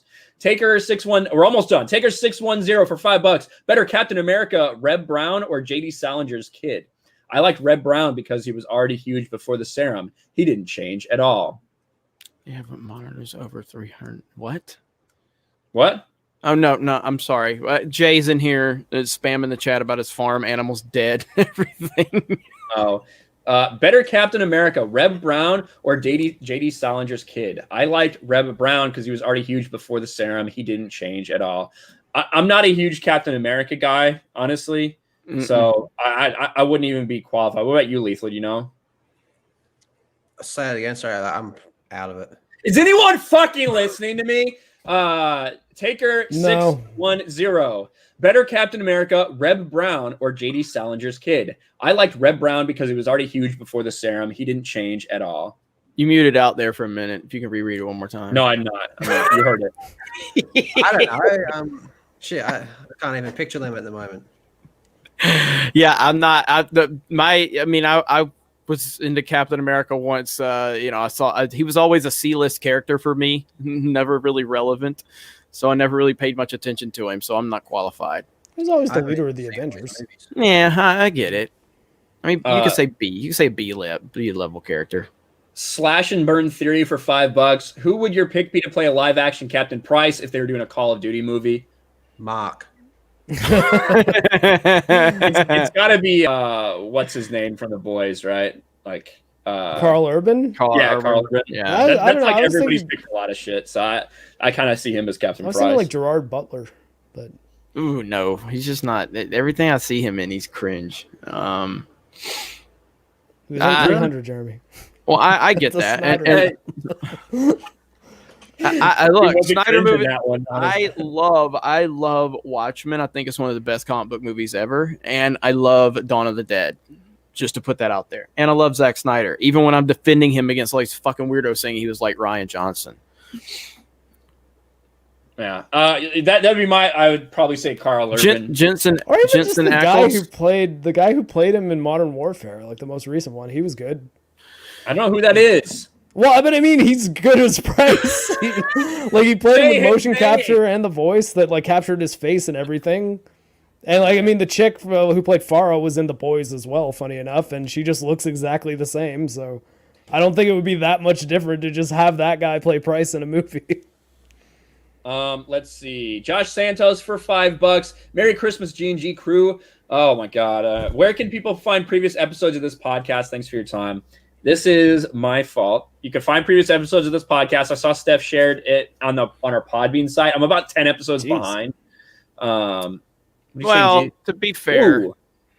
damn, 10 episodes behind. Jesus. Yeah, to be fair, Ryan can take that blame if he wants, but it's not really his fault. Ryan does he does a lot for Geeks and Gamers and his own channel and Sports Wars and everything else. So ultimately that's something me and him will get together. We probably need to find someone else on the team that can kind of be responsible for that because he just has too much on his plate. So we'll work on that. We'll get them all. Can we get them all up to Podbean? Would that be something we could do, Ryan? It just takes a little bit of time. Like, yeah, and if you go to geeksandgamers.com, we've got a feed over there for that. So just check that out. We will get that updated before the end of the day tomorrow. We'll have everything updated, and we'll keep a consistent update. Once it's on once the episode's on Podbean too, it also goes to Spotify. So if you listen to your podcast over there, you can get them there once they're up. Yeah, but it's not Ryan's fault. Ryan does way too much as it is. So. Yeah, Ryan took my name off it. I never let that go. I took your name off if you didn't appear in an episode. Yeah, and then you just been copying and pasting that going forward from that time I was on holiday. Well, that may be true for a couple episodes. For most of them, you're on there. Get fucked. I don't care. Didn't have my name. That's how in my Miles Morales review I use some of Justin Fidity, who's another YouTuber who you guys should check out. I use some of his footage of the original PS4 Spider-Man, and in my captions for crediting him and like on the on-screen text, I misspelled his name the first time, and then I copied and pasted all the rest of them. So I sent him the video, and then was like, oh, I misspelled his name in the credits, so I felt really bad about that. But, it's why you should never copy and paste when it's things like that, because it prevents you from correcting mistakes. Damo James for a big, almost 50-pound super sticker. Thank you so much. It is the like Transformer super sticker, the like guy in his gaming chair who like rocks back and transforms into a what are those things called? Lethal Gundam. Transformer. Yeah, he looks like a fucking mecha. A mecha, yeah, that's what he looks like. So there you go. Thank you so much for that big super sticker, Damo James. We appreciate it, man. Thank you. Speaking of video games, Call of Duty. All right, so Call of Duty. There's a little bit of a split going on right now between Modern Warfare players and Black Ops players. Now, they are different games. We've talked about that a couple times. That they are very different, and They really are. Even though people say it's the same Call of Duty game every year, it's not. They're made by different people, and these two games are very different in terms of play style and gunplay and a lot of things. Modern Warfare people are tired of seeing Black Ops ads in Modern Warfare literally all day, every day. Jeremy brought this to our attention the other day. Yeah. I mean, and look, this is what's weird is because Modern Warfare, and I know it's already going to get a reaction from people when I say it.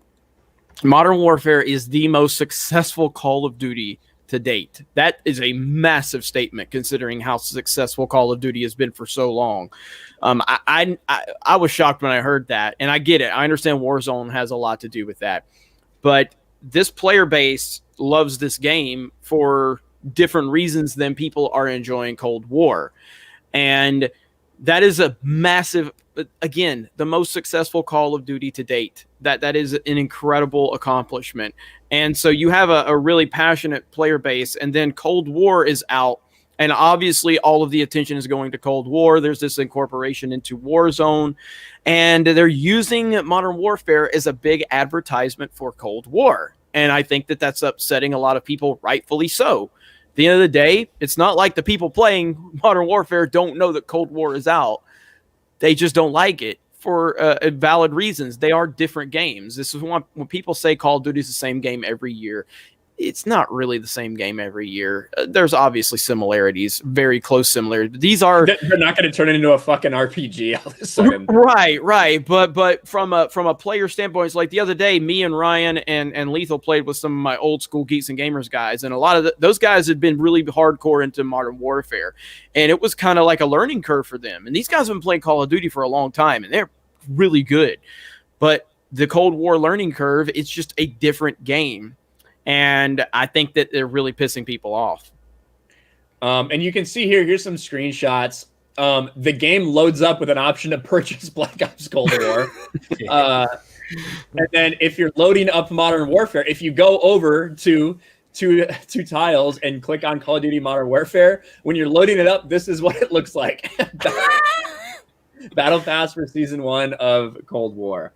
Now, the thing is, they've tied these games together through Warzone, and that is part of the problem with this. Not the problem, but just part of the ramifications of it. Warzone is tied to both Cold War and Modern Warfare. Now they're doing the seasons progressions in Warzone tied to Call of Duty, but Warzone's also in the Modern Warfare engine and part of Modern Warfare. So the idea that they're this closely tied isn't really a surprise, but I would get frustrated if I was just constantly bombarded with this question to buy Call of Duty. Modern Warfare should have a year 2 of content. Like, there is some stuff still coming. There's like 2 more guns coming, but if they're doing this huge integration thing, which I think is a good idea, the way you can level up by playing any of them. So why not just add a year 2 of content to Modern Warfare, and you can still charge your money for the battle pass. And I mean, people are going to play both games if they have both games from time to time to mix it up.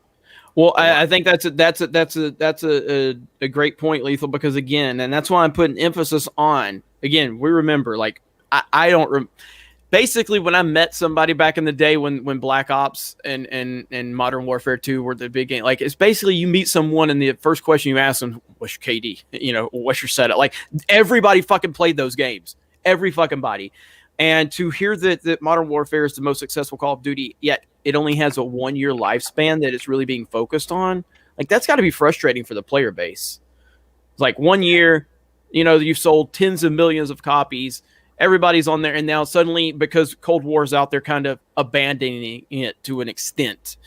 And I think that's got to be frustrating from a player base level. I prefer Cold War myself over Modern Warfare 2019, but I think that Modern Warfare 2019 has better hit detection, it has better graphics, and it has more detailed maps.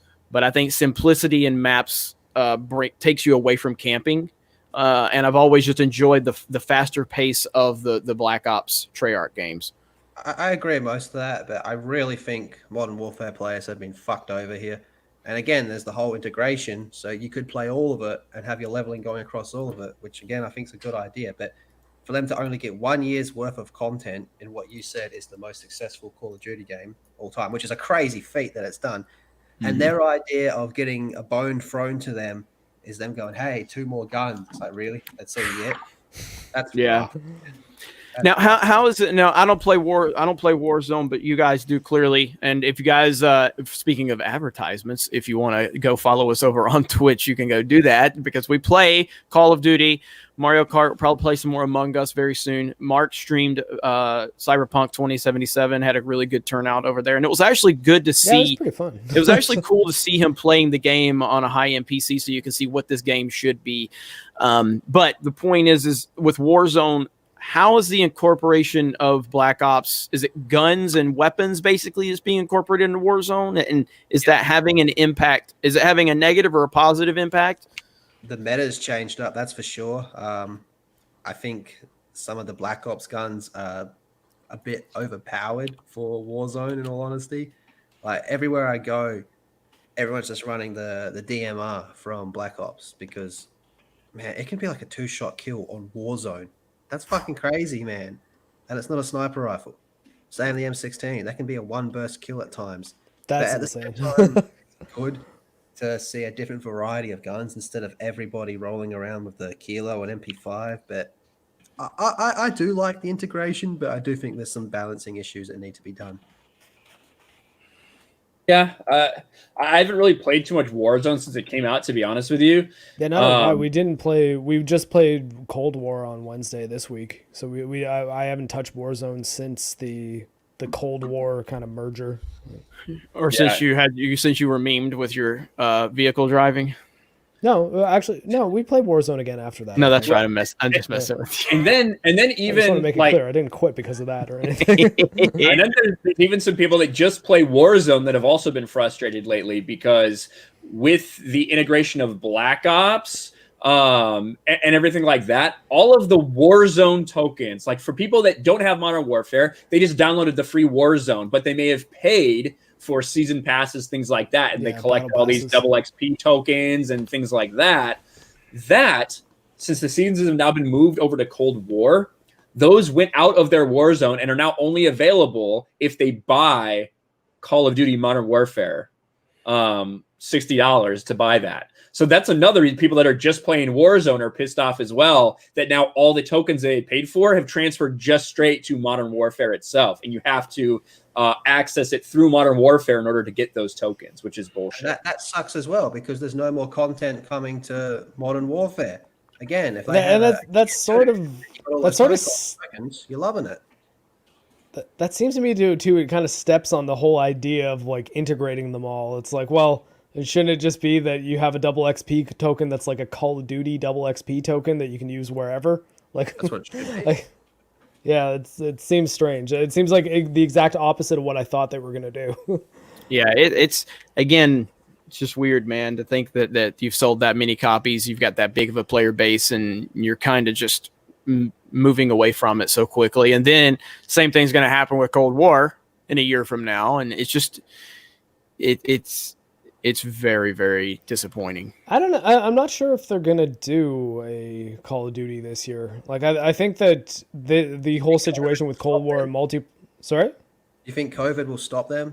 These motherfuckers. I think it'll undoubtedly slow them down, and I think that they'll start realizing that because they've muddied the waters by having Cold War and Modern Warfare essentially compete with each other, they would probably be a lot better off to just have the two products do a 2-year cycle, especially now that they've lost a team because Sledgehammer's gone. So this would be the year that Treyarch would be doing it, but Treyarch did the multiplayer for Cold War that has its share of issues, so I don't think they're ready to turn around and go make an entire brand new game with a campaign and a multiplayer in a year. Like I just don't see that happening. So there's with them things. Sorry? There's 3 things that are certain in life. Taxes, pineapple belongs on pizza, and a new Call of Duty every fucking year. I mean, but this is like, it's before Warzone, though. Like, as I honestly think that had they launched Warzone right with Modern Warfare, they probably would not have released Cold War this year. Because I think now they're realizing that they can make a lot more money and keep a lot more people happy by just adding Battle Pass content to Warzone And then if they do want to release a full new game with a new campaign and a new multiplayer suite, I think they'll realize that they're much better off taking their time with it and making it legitimately impressive instead of doing what they did with Cold War. Probably almost done, honestly. Like by the time they even launch Warzone. Yeah, well, Cold War. I mean, I really didn't think I would see Mark's point of view until he did make that point. But I mean, again, when you look at something like Fortnite and how massively successful it is, and how Warzone has kind of, put new life into the Call of Duty franchise. Yeah, I mean, I could see them focusing on Warzone and maybe not putting as much emphasis on this yearly release as possible, but it's hard to believe that we're not going to get a yearly release of Call of Duty because that's kind of just been the standard for so long. I wouldn't know what to do. I mean, it just freaked me out so much. Well, Yeah. I mean, if they do things like improve. if they improve the hit detection and add a bunch of maps to Cold War, wouldn't that realistically be better than just launching Black Ops 5 or 6? Well, yeah, but you're asking for logic because this is a decision that could have happened a lot. They sold a fucking shit ton of Black Ops. People are still going to pay. It's like it would have been nice for them to do that, but I don't think it's realistic. Dean Jacobs says, "Have you even tried pineapple on pizza? It's amazing." Dean, Blasphemy. Dean, I haven't tried sucking cock either. I don't need to know I don't want it. So there you go. That's my statement to that. And how do you explain the message you sent to me the other night? Are you drinking again? Oh, I would be more embarrassed if I said something about pineapple on pizza than if I messaged you about sucking dick, to be honest. Well, that explains the message then. Yeah. X-Ray Girl likes pineapple on pizza and it destroys me. She's Hawaiian or something, right? That's all right. She's not Hawaiian. Well, the nationality changes every stream. No, she's always been Vietnamese.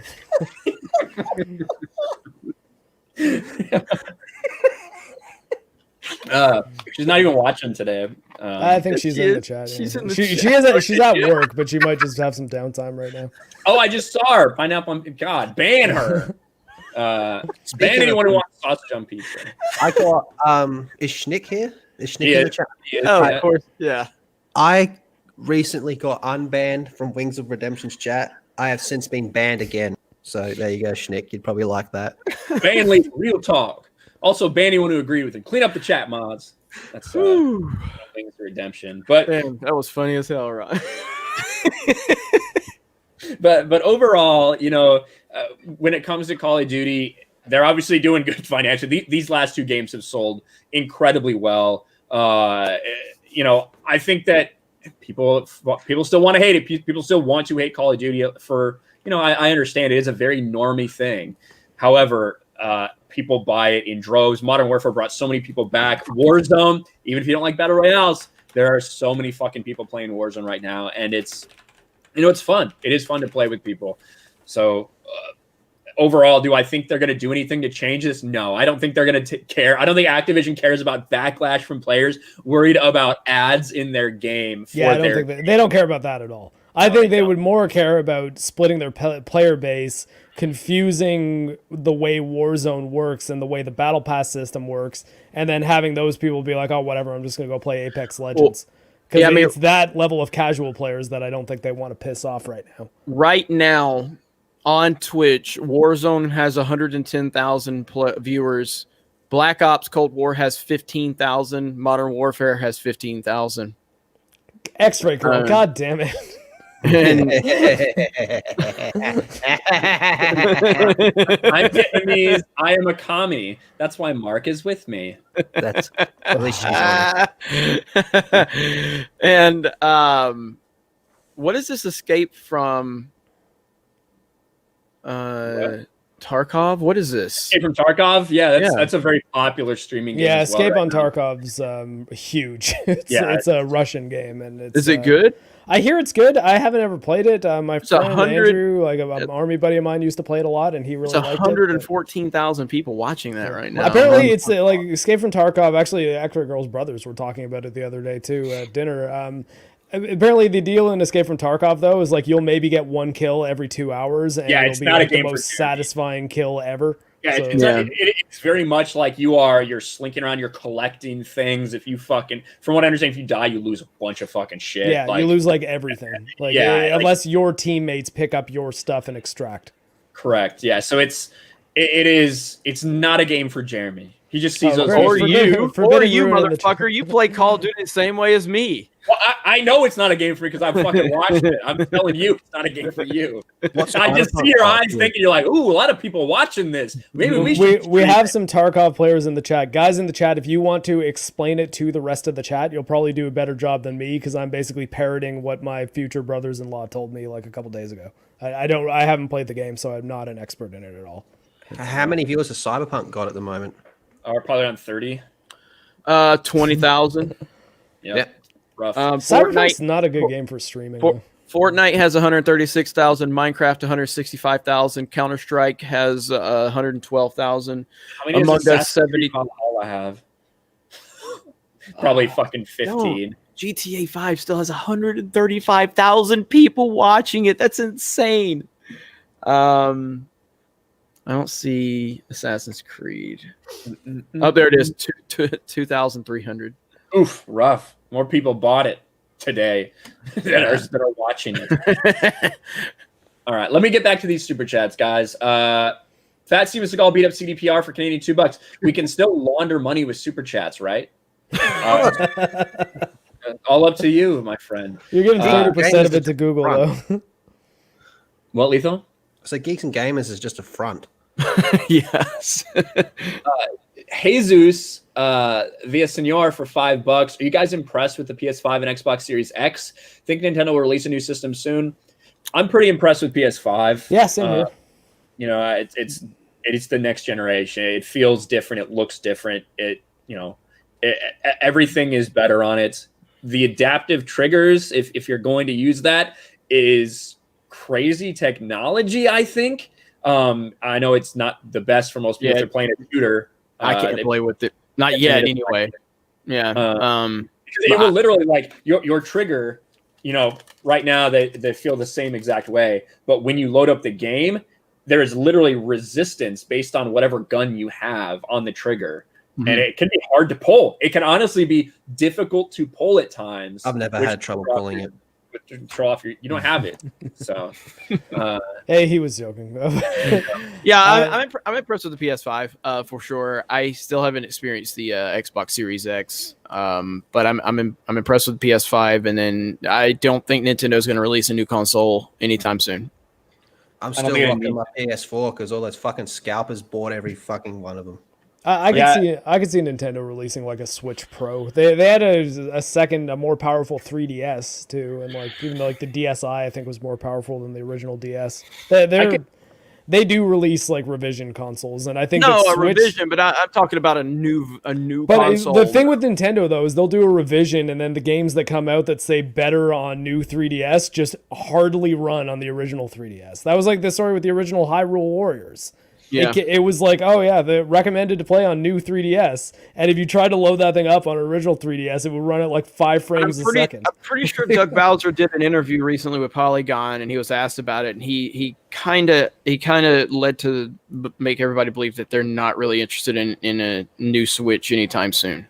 And it would be weird for them to not though, because like it is very, very, very outperformed. The Switch is very outperformed by modern phones and tablets at this point. So as you have games like Genshin Impact coming out on phones and like making a big splash and looking like a AAA, like basically Breath of the Wild knockoff, and running much better than the Switch is running games, I don't think it'll be long before Nintendo's like, we gotta do something.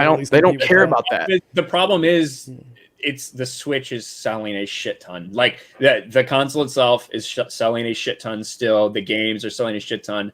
I don't feel like they haven't started falling off. True, but not yet. But I'm saying that like as people start seeing that my phone can run games way better than this Nintendo Switch can, they will start seeing. I mean, you can't. It doesn't play matter Nintendo yet. games It on your will phone. eventually. Well, it's not about you can play some Nintendo games on your phone.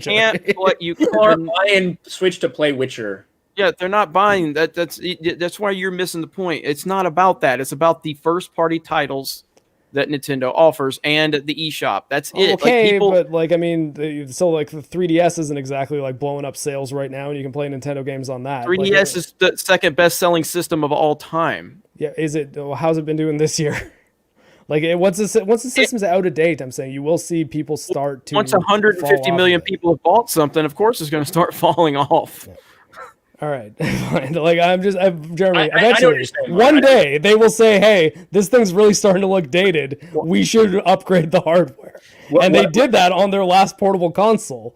And so I'm saying that, like, I guarantee you, within the next 2 years, you will see something from Nintendo, at least a revision of Switch, if not a full-blown Switch 2, that is like a different console entirely. I think 2 years is realistic, but I wouldn't call that soon. Yeah, that's not soon.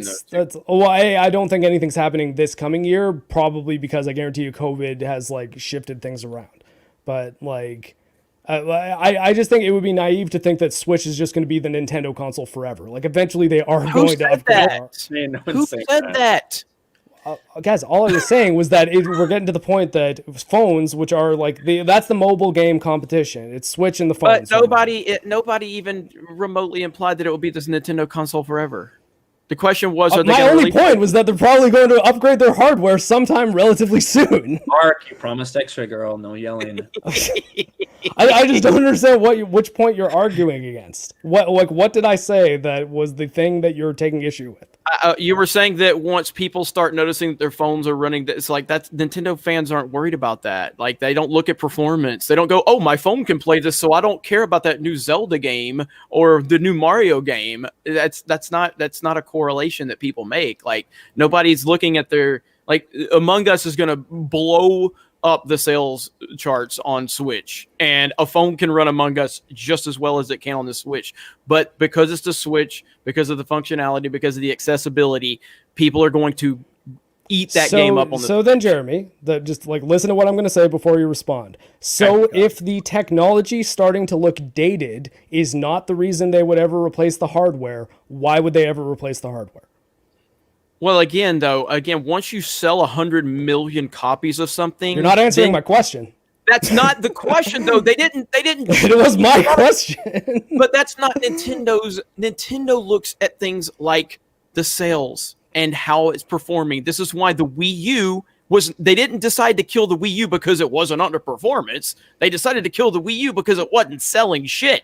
Why might people start selecting something other than their phone to play mobile games? When Nintendo releases their first party titles simultaneously on a phone and a Switch, then you have an argument. But you don't have an argument because they're not releasing their first party titles simultaneously on a phone and a Switch. The reason the Switch is selling is not because of the hardware, it's because of the software, and it's the accessibility of the hardware. But then that begs the question, though. If they're keeping their software exclusive, regardless of the power of the Switch, why would they ever upgrade? If the power doesn't matter at all, if how shitty a Switch game looks compared to a modern phone or another console 5 years from now doesn't matter at all because it's just the software, why would they ever release a Switch Pro or a Switch 2? Why? What would be the reason? Well, again, Nintendo is never focused on performance. What would be the reason, Jeremy? I'm asking you what you think the reason would be. Obviously, you're building this ridiculous argument. Obviously, in 10 years from now... in 10 years from now, you're going to have to upgrade. Why? What is your reason for why? Is what I've been asking this entire time. Because you're not going to release Super Mario World on the Super Nintendo in 2020. That's why they evolve based on what they have in mind, not what other people have in mind. This is why Nintendo is always behind on things like internet, like online gaming, like friend codes, like chat rooms. So you're saying that Super Mario World being released as a brand new game right now wouldn't fly because it doesn't. I would say that's look good enough. It doesn't perform well enough. It doesn't look impressive as a modern game. Are you telling me Nintendo can't produce it? Jeremy, I was asking you to answer the question, what do you think the reason would be for Nintendo to decide it's time for a new Switch console? And when it slows down in sales. I said that. When it slows down in sales, this is why you said that 3DS isn't. And I was like, they've sold 150 million copies. Okay, so just the arbitrary sales numbers declining is the only reason it could happen. It could happen tomorrow or 6 years from now. Is what you're saying? Absolutely, yes, Okay. yes. Because again, why did they move away from the Wii U? Jeremy, I just wanted to make it clear that was your point and that you. That didn't was think my there would be entire another point. The reason. Switch is still selling. That was the initial point. Ryan made the same point. Switch is selling like insanity. So of course, okay. We're done. We don't need to continue. That's the point I was trying to get out of you. That's it. Why didn't you accept it the first time I said it? Because you were not clearly answering my point with it. You would just say, well, the Switch is still selling. I was like, okay, so if the Switch is still selling, what would be the reason for them to make a new system? Slowing down in sales. Okay. You did not say that, though, at the time. Still selling. We can move on. It's fine. Like that's. I said still selling, meaning the opposite would be not selling. Okay. So all that matters is the sales, nothing at all to do with the technology. I mean, I didn't say all, but that's the predominant reason they produce games to sell. If it's selling in record numbers, they're going to continue to move in that direction. Ryan, what's our next topic?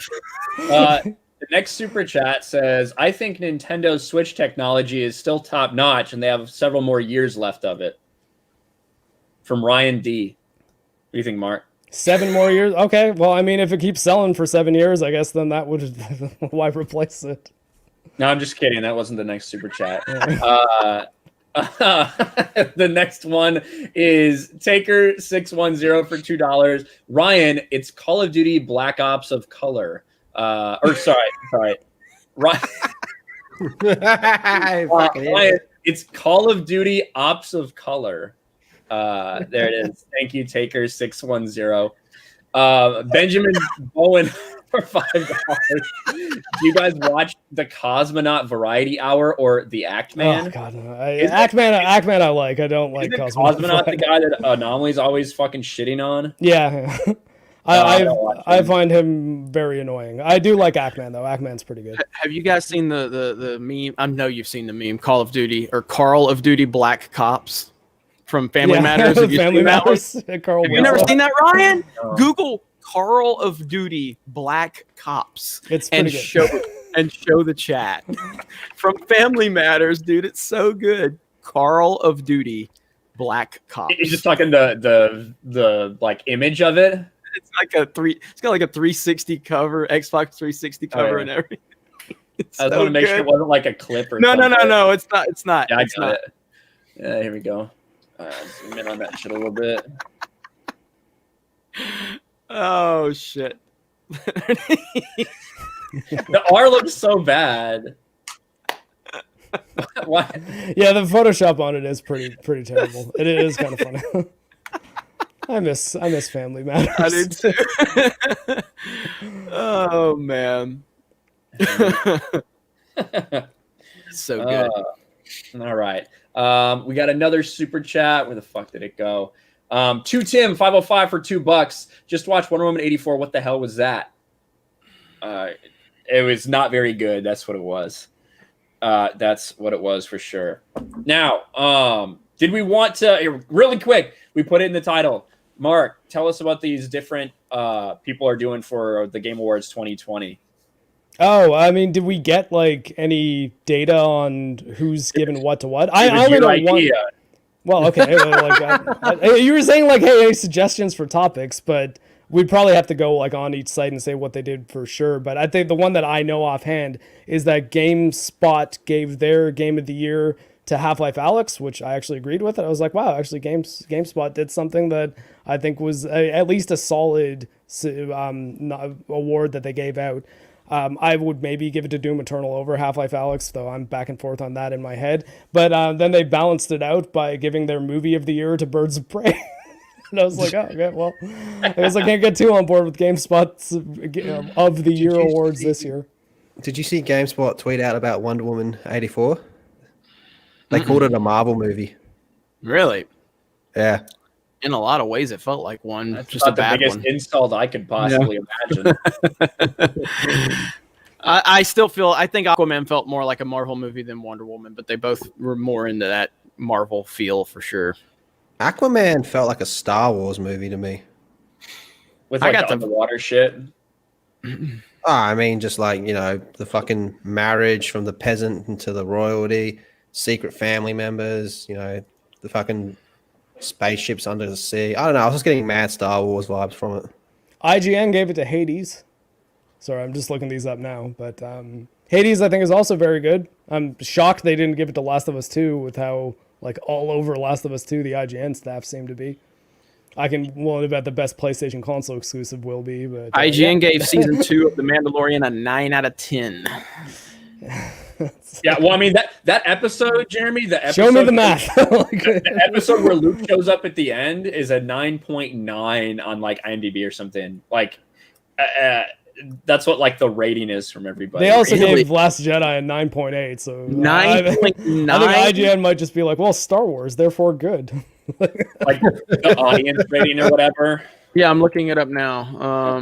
That's what it was a couple days after The Mandalorian, which that moment, aside from that moment, Jesus fucking Christ, it is. It's a 9.9. Yeah, I have never ever seen anything rated a 9.9 after a few. I mean, obviously the initial reviews are but this got 36,000. I suppose the Last Jedi stands aren't out in full force trying to tell us that Luke Skywalker is a failure, and that's why we don't get it.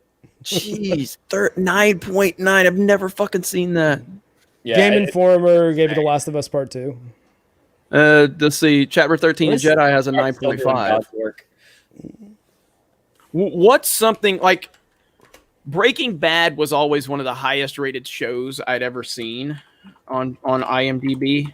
Wasn't Game of the earlier seasons of Game of Thrones really high up there as well? It was as a series. Breaking Bad has a 9.5. That's pretty fucking high. I would like to see some individual episodes. Let me go to season 5 in the finale. I mean, yeah. Well, fuck. A lot of these are pretty high. 9.69. Oh shit. Yeah, we've got 9.9s. Okay. Wow. On Polygon's top 50 games of the year, The Last of Us Part 2 is number 19. Didn't even crack the top 15. Never mind top 10. But they gave it to Hades too for number 1. Hades was winning a fair amount of them, it looks like. And I don't think I would dispute that. I don't think Hades was the best game to come out this year, but I think it's very good. I do recommend Hades quite a bit. It's a really solid top-down action game. For everyone, but it is it's pretty cheap, and everything you get out of it seems really good. So yeah, it plays well both on Switch and on PC. I played both versions. I was working on a video for it, but then I got kind of sidetracked by all the Cyberpunk stuff. So I may get back on it at one point, but now I'm kind of working on Yakuza Like a Dragon.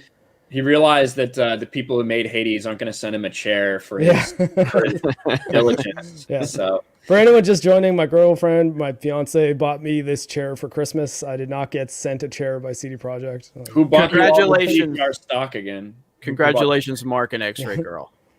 Yes, I also do not own CD Projekt stock, though. I'd probably suggest that you buy some because it's probably got nowhere to go up right now. Right. She's not your girlfriend anymore. She's your fiance. I know. I don't like the word fiance. Why? I don't know. It sounds Isn't stupid. it French? Yeah, I like that shit. I'm an Anglo-Canadian. I don't like the French. Yellow Flash. You gotta look at Yellow Flash's tweet. Kristen just retweeted it. You gotta show it. What is it? Oh my god, the fucking Photoshop gets worse every time. I fucking hate it. Brobafett's got a good question. He said, Hades or Dead Cells better? I don't know, but they're comparable. I would have trouble deciding which one's actually better.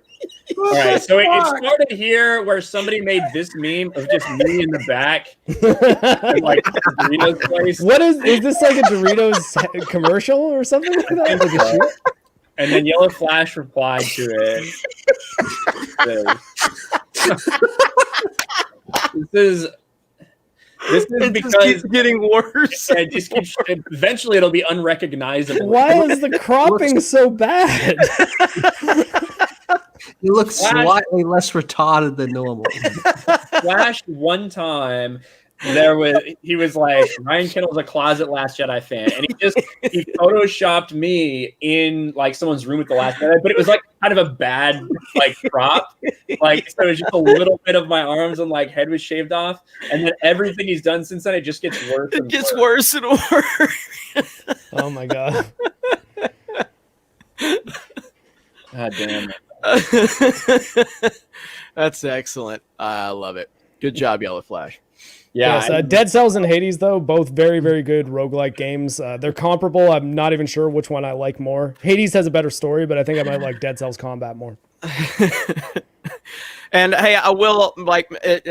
I'm the leader of Geeks and Gamers. I apologize for the lack of different opinions here on today's show. I will do better. I will get us away from the echo chamber that we are. We've all agreed. There's been no debate, no fighting. We've all just repeated the same stuff, just like Twitter says about us.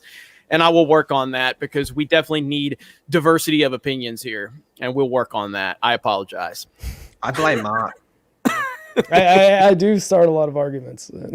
I try to end them too. I'm just not very good at ending them. Fuck that, dude. That's what we do. We argue. We're fucking friends. We fucking have different opinions. Well, if I see enough people on the chat saying, "Hey guys, move on," or like get back to video games, I feel compelled to do something. A lot of them are saying, "Say something, Mark," specifically.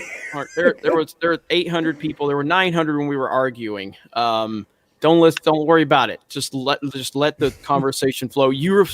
Mark responds to every comment on his fucking there's video. Fucking 900. There's 900 people watching. Mark sees 2 people comment, "Move on," and he's like, "Guys, this is an emergency. I must do something. I must intervene." All right. Well, next time I'm just gonna go make myself more coffee because I'm out and I'm sad. Okay. Out. He's out. I'm out too. Now, what have you guys been playing this week? Anything, Jeremy? Well, like I said, I started my Breath of the Wild replay, and I'm having a lot of fun with the game. I love the game. It's probably up there with my favorite Zelda games of all time. And then obviously I've been playing Call of Duty, and I will continue playing Cold War. I just don't. To say I don't understand the criticisms is kind of wrong, because I guess I do understand the criticisms, because there's always going to be criticisms with Call of Duty. There are a lot of Call of Duty games in the past 6 or 7 years that I absolutely hated and a lot of people really loved, and they just didn't work for me. But this is my favorite Call of Duty game since was it Black Ops 2 was the most, or was it Modern War? Let's see. Black Ops 2. Then next was Ghost, right? Yeah, I hated Ghost. Yeah, and so that's where it started falling off for me. So I didn't like Advanced Warfare. I didn't like Infinite Warfare. I didn't like any of these Black Ops 3, 4. I didn't like any of them. But Cold War is something I will play for a long time. I'm very much enjoying this game, and I will continue playing it. There you go. So. Lethal, you said you haven't been doing anything? Not really. Skill-based matchmaking fucked me into the ground on Cold War. So I took a bit of a break. I've started playing it again over the past 2 days, but no, mostly I've just been watching anime and crying myself to sleep. Yeah. Fair enough. Mark, what about you? I am on chapter 7 of Yakuza Like a Dragon, and it is really awesome so far. The story's really picking up too. I think it's a great game. I'm planning on making a video on it. Hopefully I'll be able to finish it in a reasonable amount of time, but I think I'm about halfway through because I think it's 15 chapters.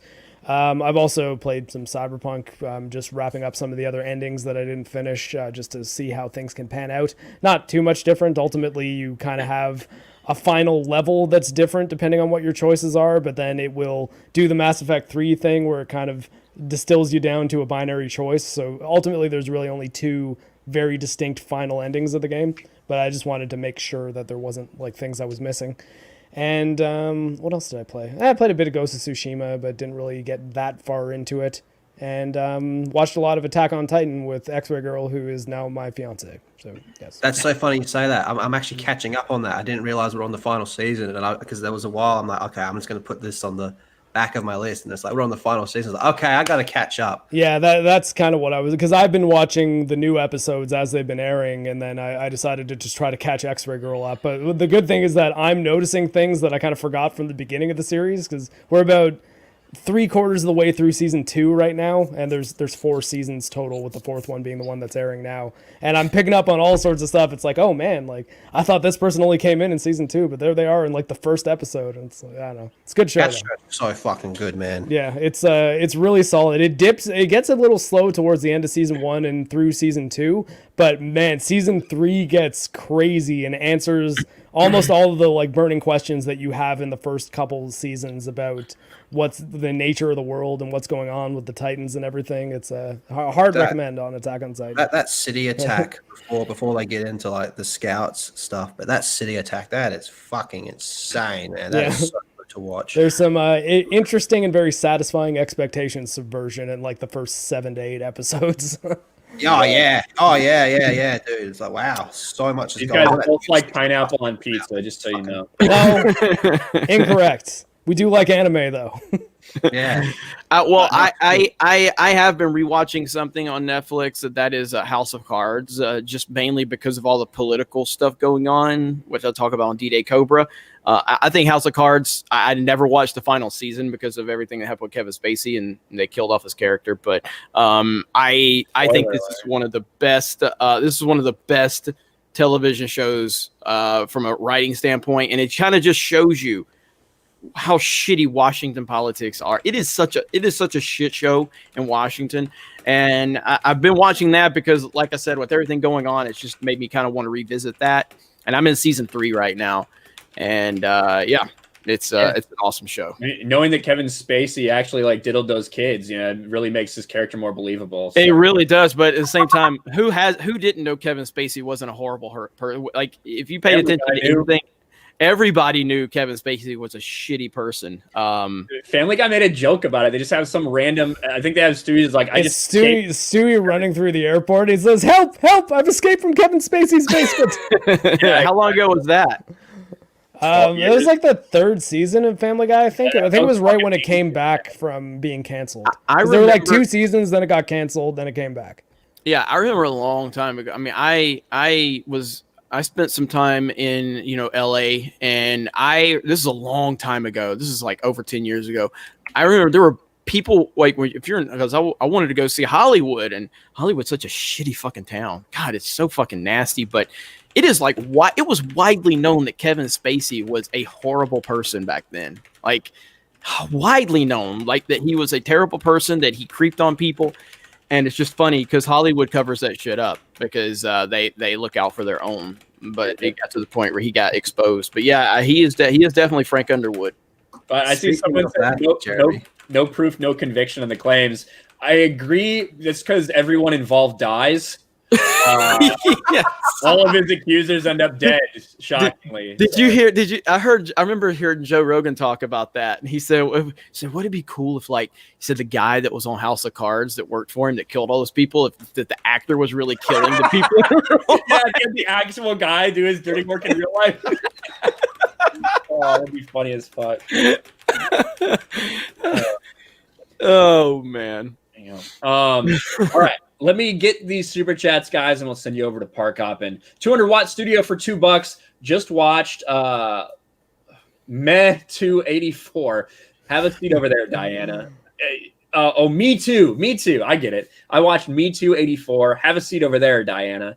Yeah, I agree. People would be talking about the implications of her doing that to that dude if the roles were reversed. How dare that man not get consent from that person for what he's doing? I agree. Samurai Vader for $5. My issue is Switch some of their exclusives are poorly optimized, Platinum / Koei Tecmo, or look bad due to poor configuration. Xenoblade 2, Apple. Yeah, Nier Automata's PC port was rough. It's if you mod it, it runs really well, and it's a fantastic game, but the out-of-the-box version of it just on Steam does not perform particularly well. Very poorly optimized. There you go. Thank you, Samurai Vader. Taker610 for $5. Honestly, the gap between GameCube and Switch is not huge graphics-wise, but the Wii and Switch both have unique hardware that has helped sales. I mean, playing Mario Sunshine on like now, it's just, don't know. Switch is definitely a step up from GameCube and Wii. Wii and GameCube are pretty much the same hardware, and the Wii U and Switch are pretty much the same hardware with like minor differences. But it's been like the Switch is essentially like an Xbox 360, like power wise. Yeah, so. It's small though. Sheepsidian for $10. Speaking of Breath of the Wild, I just started Master Mode. Can I show my channel for people who want to watch some gameplay? Well, there you go. Check out Sheepsidian if you want to watch him on Breath of the Wild Master Mode. Go for it. The Master Challenge is what made me fall off that game. I was I was very frustrated by it, where you have to do. It's like I think a 30 level dungeon or 50 level dungeon or something like that. I would get to like level 17 and die, and then it bothered me. Did you like going bowling with snowballs for money? Bowling with snowballs for money. Why do I not remember that? Was that in Breath of the Wild? Yeah. I don't know. I did finish. I finished every single one of the shrines in that game. I just never ended up finishing the main story because there's hardly a story. There's an easy way to get money. Yeah, good. Yeah, my kid put like 200 and something hours into Breath of the Wild. I had to actually buy another copy when that game released because I was like, "Can I have my game back?" Yellow Flash, my RK photoshops are the most realistic on Twitter. I retweeted it for Geeks and Gamers. That's the first time I've seen one, and I was so confused by it. Flash, I was like, "What am I even looking at?" I retweeted it for Geeks and Gamers. I know, like our followers were like, "What the fuck is this shit?" Rob Piercy for $5. Mark, I would rather listen to La China Games speak or watch Wonder Woman 2077 than listen to your Nintendo opinions. Fuck me, Dad. That's rough. And then he says, just picking, you guys rock. I love how Ryan paused. I was about to say, okay, well. I want to say right now, like someone clip this if Nintendo announces new hardware and Jeremy makes a video talking about how excited he is.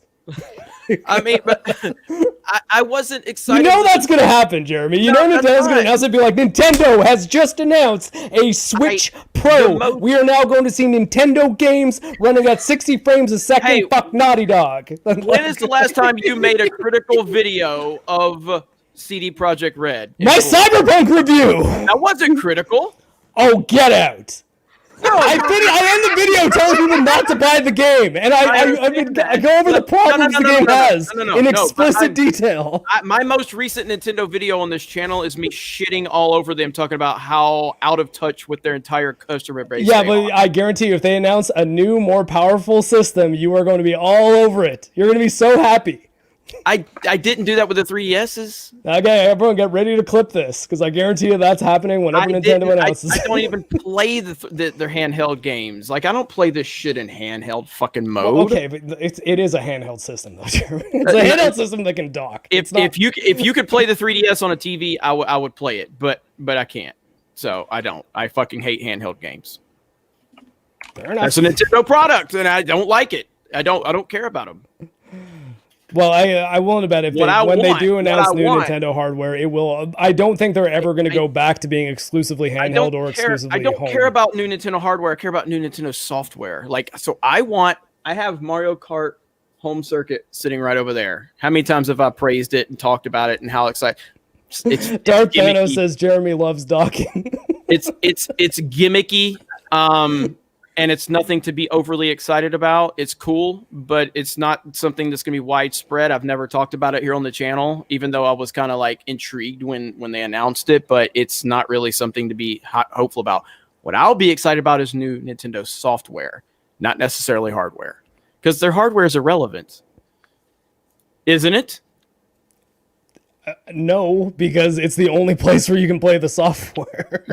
But the software is the key, not the hardware. Ryan's shirt is so fucking dumb. Yeah, it is dumb. So I mean, again, I think saying that I will be excited for new Nintendo hardware is kind of like you thinking me looking at things by your perspective. I don't give a shit about hardware. I care about software. Okay, well, we'll see. I guarantee you when that announcement comes out, you will probably be pretty excited because it's probably going to happen either this year or next year. If they have software to support it, yes. If it runs Mario Kart 8 Deluxe. Like what the hell is a Switch Pro going to do for me if it doesn't run? If they don't have any new software to add to it? Who cares? What if they, like I said, do it like the new 3DS and the 3DS, where the software that they release around the time just runs like trash on the original hardware, even though it does run? Then I'll like Xenoblade Chronicles X, but then I'll keep playing my Switch, even if it runs terribly.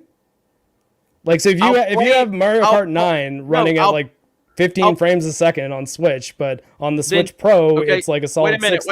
Wait a minute. So you're saying that they would announce software? Well, no. Well, I mean, yeah, they probably. Okay, I mean, there will be games. There will absolutely be games coming out at that time. I will be excited for the software. I did not say it would be. Hardware. I did not say it would be exclusive software, though. Well, again, though, if you're saying though that you would, like, in lieu of buying hardware, you would rather play a brand new Nintendo game in terrible quality because it technically runs on Switch. I'm saying if they announce new hardware without any software to support it, then I'll just keep playing my Switch. Okay. But if they announce new hardware and then they say we'll have Mario Kart 9 and Metroid Prime 4 and Super Mario Galaxy, 3, then I'll be like, fuck yeah. But if it's just what hardware, if they say that? What if they say that, yeah, we're going to have all these things and then they're I'll going be to celebrating play, the new software. But you can also play hardware. what if they say, but you can also play those games on Switch? Then I will try my best to play. Like, I still play my GameCube games that play on my Wii. I still play them on my GameCube. They run better on my Wii, but I still play them on my GameCube. All right, fair enough. Like, it's just you have a weird vision of, like, this game has to be pristine. Like, Double Dash plays better on a Wii if you have the component cables. It looks better. It runs better. I still play it on my GameCube because I don't give a shit about that. I just want to play a fun video game. I don't care about the fucking frame rate and all that. Like, I will still play Call of Duty Black Ops Cold War on my PS4 if I didn't have a PS5, and I'd be completely fine. It does look better on PS5 substantially, but it's still a fun game on PS4. Eventually, you will run into things like input lag being greater, which does affect gameplay. So that's it. Like, it's always when people kind of twist the words and saying like, "Oh, graphics and performance don't matter, only gameplay." It's like, well, graphics, maybe like the actual settings and detail of the models and stuff might not matter, but performance is gameplay. Like that's where I disagree with anyone who says performance doesn't matter, gameplay matters. Because I'm like, well, then you honestly, like, you don't really know what you're talking about when it comes to what performance's actual effect on gameplay is. Or you don't notice, which is fine. And I mean, realistically, that's kind of better for you because it means that you'll be less picky about the games that you play. But it doesn't mean that, like, again, it's the subjective experience of I'm enjoying this anyway versus objectively does it play better than it would if it was running at 60 frames a second with half the input lag. Yeah, I think that it's there are good performing games out there if you want to play them. There's also fun games if you want to play them. It really just comes down to what your personal, desire is to play and how. Like, yeah, if you want to go play a game that looks beautiful and runs beautiful, but isn't that fun? There's plenty of those options out there. If you just want to play fun games, those are out there too. Really, whatever works for you. But I will next week. I promise. We will disagree more next week. I'm sorry about the GNG echo chamber, everybody. I apologize. Twitter was right. This is a meme of me as a Doritos samurai. Ryan, protect Doritos. I don't really protect them. I just fucking eat them all. But Thomas Gilkey for $4.99. Much love to all on the panel. Just signed up for premium yesterday. Happy late Merry Christmas. Not getting Cyberpunk because of the line. Well, it's up to you, Thomas. I think that especially if it's on console, definitely fucking wait. But I appreciate the support, buddy. And Thomas, yes, thank you for signing up for G&G Premium. I saw that, and I did get your message the other day. So we will get you that information out in terms of what links you need and access to the premium forums and all of that. We'll get you, and if you want to be, we'll send you links to the Facebook premium forum. And again, I'm very frustrated that we have like so many different options for premium members because I want to have that one central hub, and that will be what the app is. That's going to take time, but we do appreciate all the support from everybody. That's right. And then Bionic Belly Button for $20. Thank you so much, Bionic Belly Button. Merry Christmas, guys. Thanks for all you do. Excellent stream. Thank you very much. Not in the chats as much as she used to be, but awesome to see her here supporting. Mm-hmm. I don't know if I'd call it an excellent stream. We didn't really talk about video games, but we did talk for a long time. So we do appreciate it. Thanks for being here. Merry Christmas to you. Almost asleep, so I'm pretty tired, man. Like I had a pretty badass streamer before. Then I streamed with you guys, and now I'm just like ready for bed. There you go. I'm ready to. Honestly, I want to eat Doritos. I'm not even fucking around. So that's probably what I'm gonna do. We are gonna send you to Park Hopping because they're live talking about fucking Yes. Nintendo. I'll try to hop onto the Park Hopping stream a little bit later. I've got some stuff to do. I don't know how long they're going to be live. I told them I don't know if I'd be able to join, but definitely go over there and support them. Smash the Melee over there. That is part of the Geeks and Gamers family. They're doing a great job with that channel, so please go support them. Even if you just stop in to say hi, even if you're, that'll make them feel great. So just go over there, say hello. Tell them that Mark is always right about his elitist opinions on PC gaming and anti-Nintendo stance. That's right. Don't say anything anti-Nintendo. All right. Lethal, Mark, Jeremy, thanks as always. We will see you was our guys. last stream for the year, wasn't it? Yeah, I guess. Whatever. Last stream of the year. Woo! We'll see you next year, 2021. Can't wait. Can't get much worse. We'll talk to you guys later.